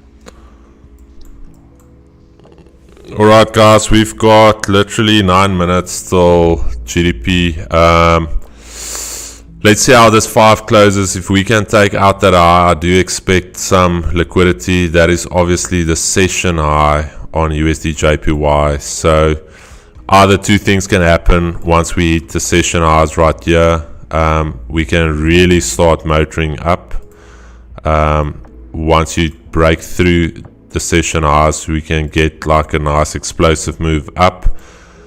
The other scenario is once we tap into the session highs, we actually reject, and we're going to get a massive rejection from those session highs, close back below 145.50, close back below the pivot, and then this was actually just liquidity being grabbed for the move lower.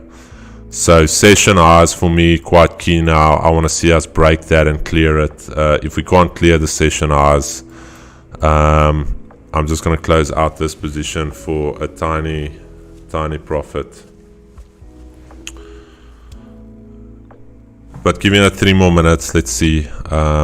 Ideally, we want to see the session highs being taken out.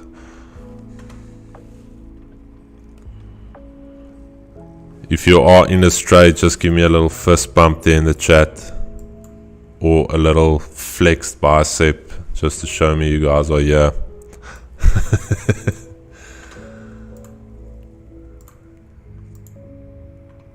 What is that emoji? What is that bicep emoji, Keeks? Do you call it the bicep emoji? Or does it have like a... I said it's like a flexing emoji. Flex my profits on these people. 2 minutes, guys. See there, we tapped the session highs. I want to see this 5 push through it. Let's see. But anyway, if we can't push through it, I'm going to close in literally 2 minutes for a tiny little profit. Liam Bushney giving me a nice little flex emoji there.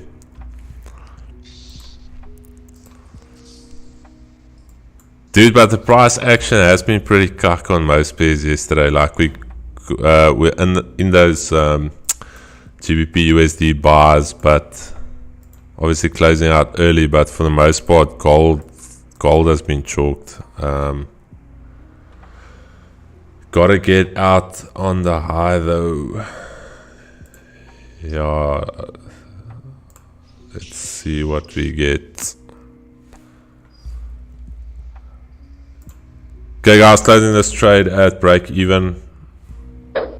As I mentioned, there you can see session highs. We failed to break that. 5 minutes up until news. I am not going to risk it.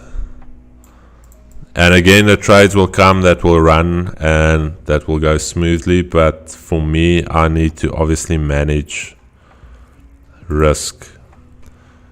And for me, I've seen it over and over. Session highs. Only 2 things can happen at session highs. It's going to pump through or it's going to reject. And even if the next candle pushes up and does 100 pips, not interested. So break even on the buys.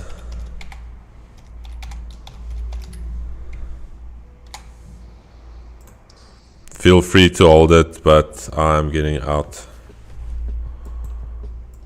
Still valid, 145.50 holding, closed above, 5 minutes still, the hourly closes, and also we've got red folder news. So if you are very comfortable trading in front of a red folder news event, I honestly salute you and I respect that. But for me, I'm not gonna sit through that.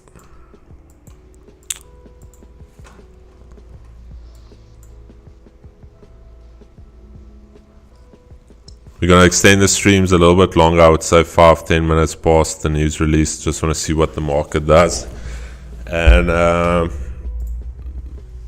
maybe get an execution on the indices.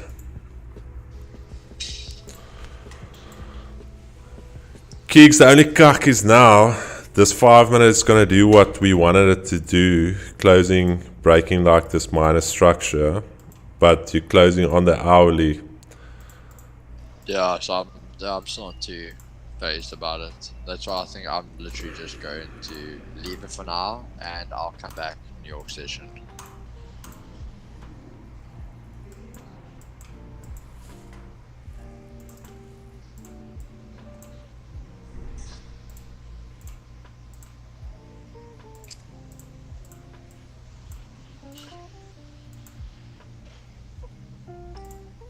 if anyone took that gold trade earlier, they would have hit deep enough.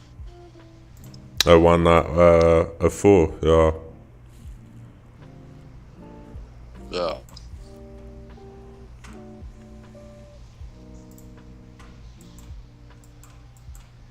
Nice little 5-minute wick fill, yeah.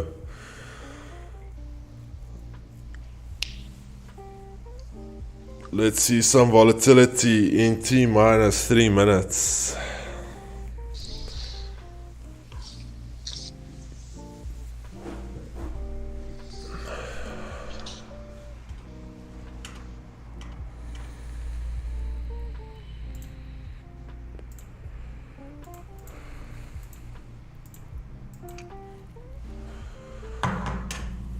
Again, guys, session highs, daily lows, daily highs. That's all the levels that really matter once you're in a trade.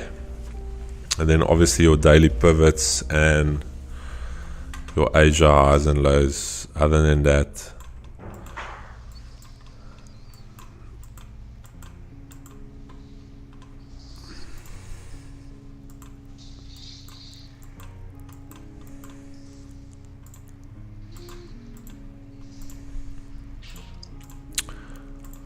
USD JPY.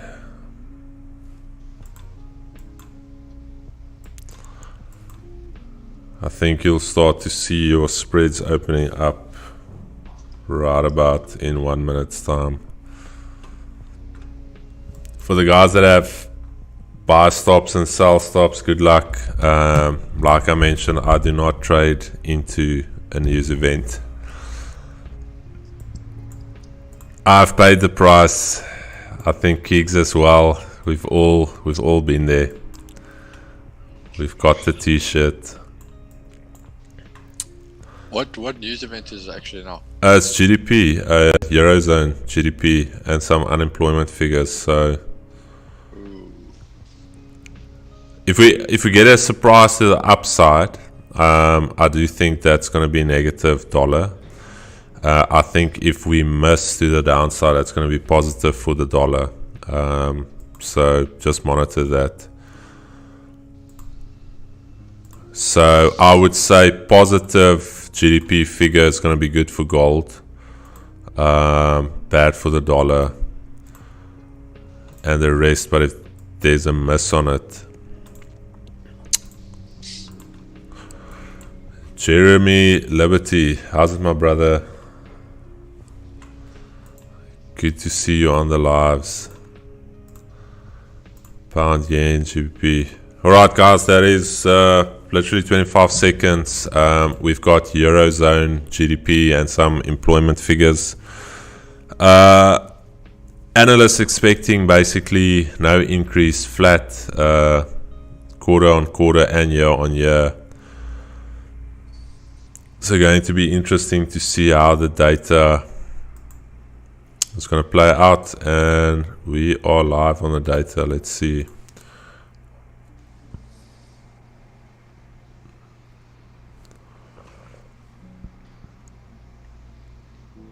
So employment change, okay, year on year GDP came out in line, so nothing really unexpected there. Employment change, a little bit of a beat to the upside.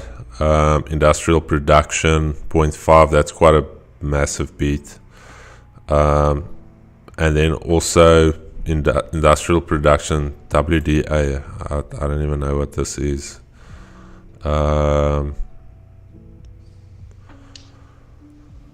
So mostly to the upside for euro. Let's just check this employment change.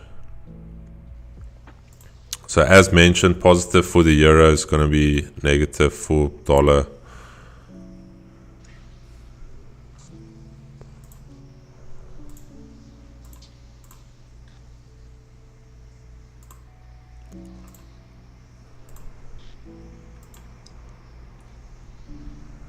Still loading here on the terminal.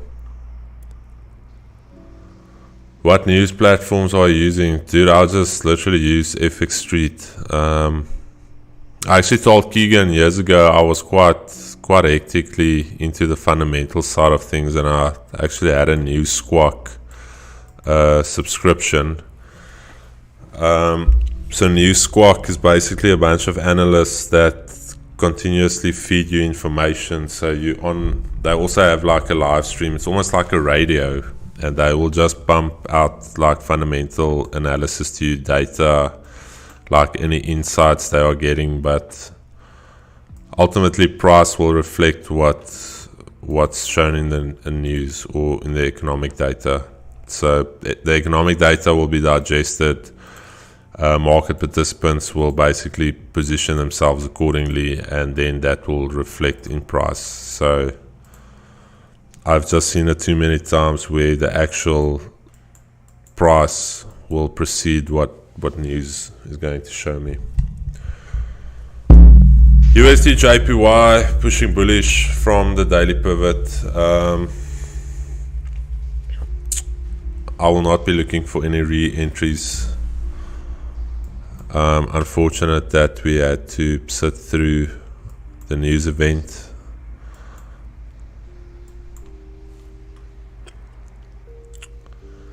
But I do think if we can start getting away from the daily pivot, I would say Asia highs would be the next area of contention. And above the Asia highs, I would say 145.90. That would be your next target. If we can honestly start moving away from the daily pivot level. Gold also now above 105, and I think as well if we can hold this and start trading away, we can really see a nice move to the upside, as explained during the live stream.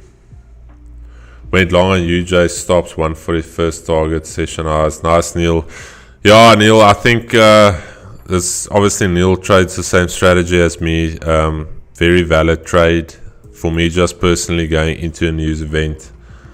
I honestly thought that we'd have a lot more volatility, but due to the fact that everything came out mostly in line, no real major reaction of that.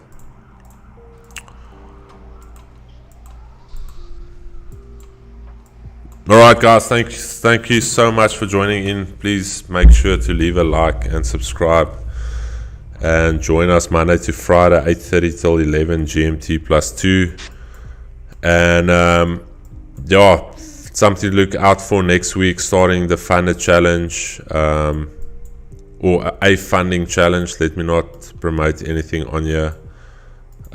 Starting a funding challenge next week that I will only trade during the lives, and we will use that for record keeping, and also to potentially see if we can pass a funding challenge on a live stream. I know there are some guys that have done it before, but yeah, that would be quite cool to actually pass a funding challenge on YouTube.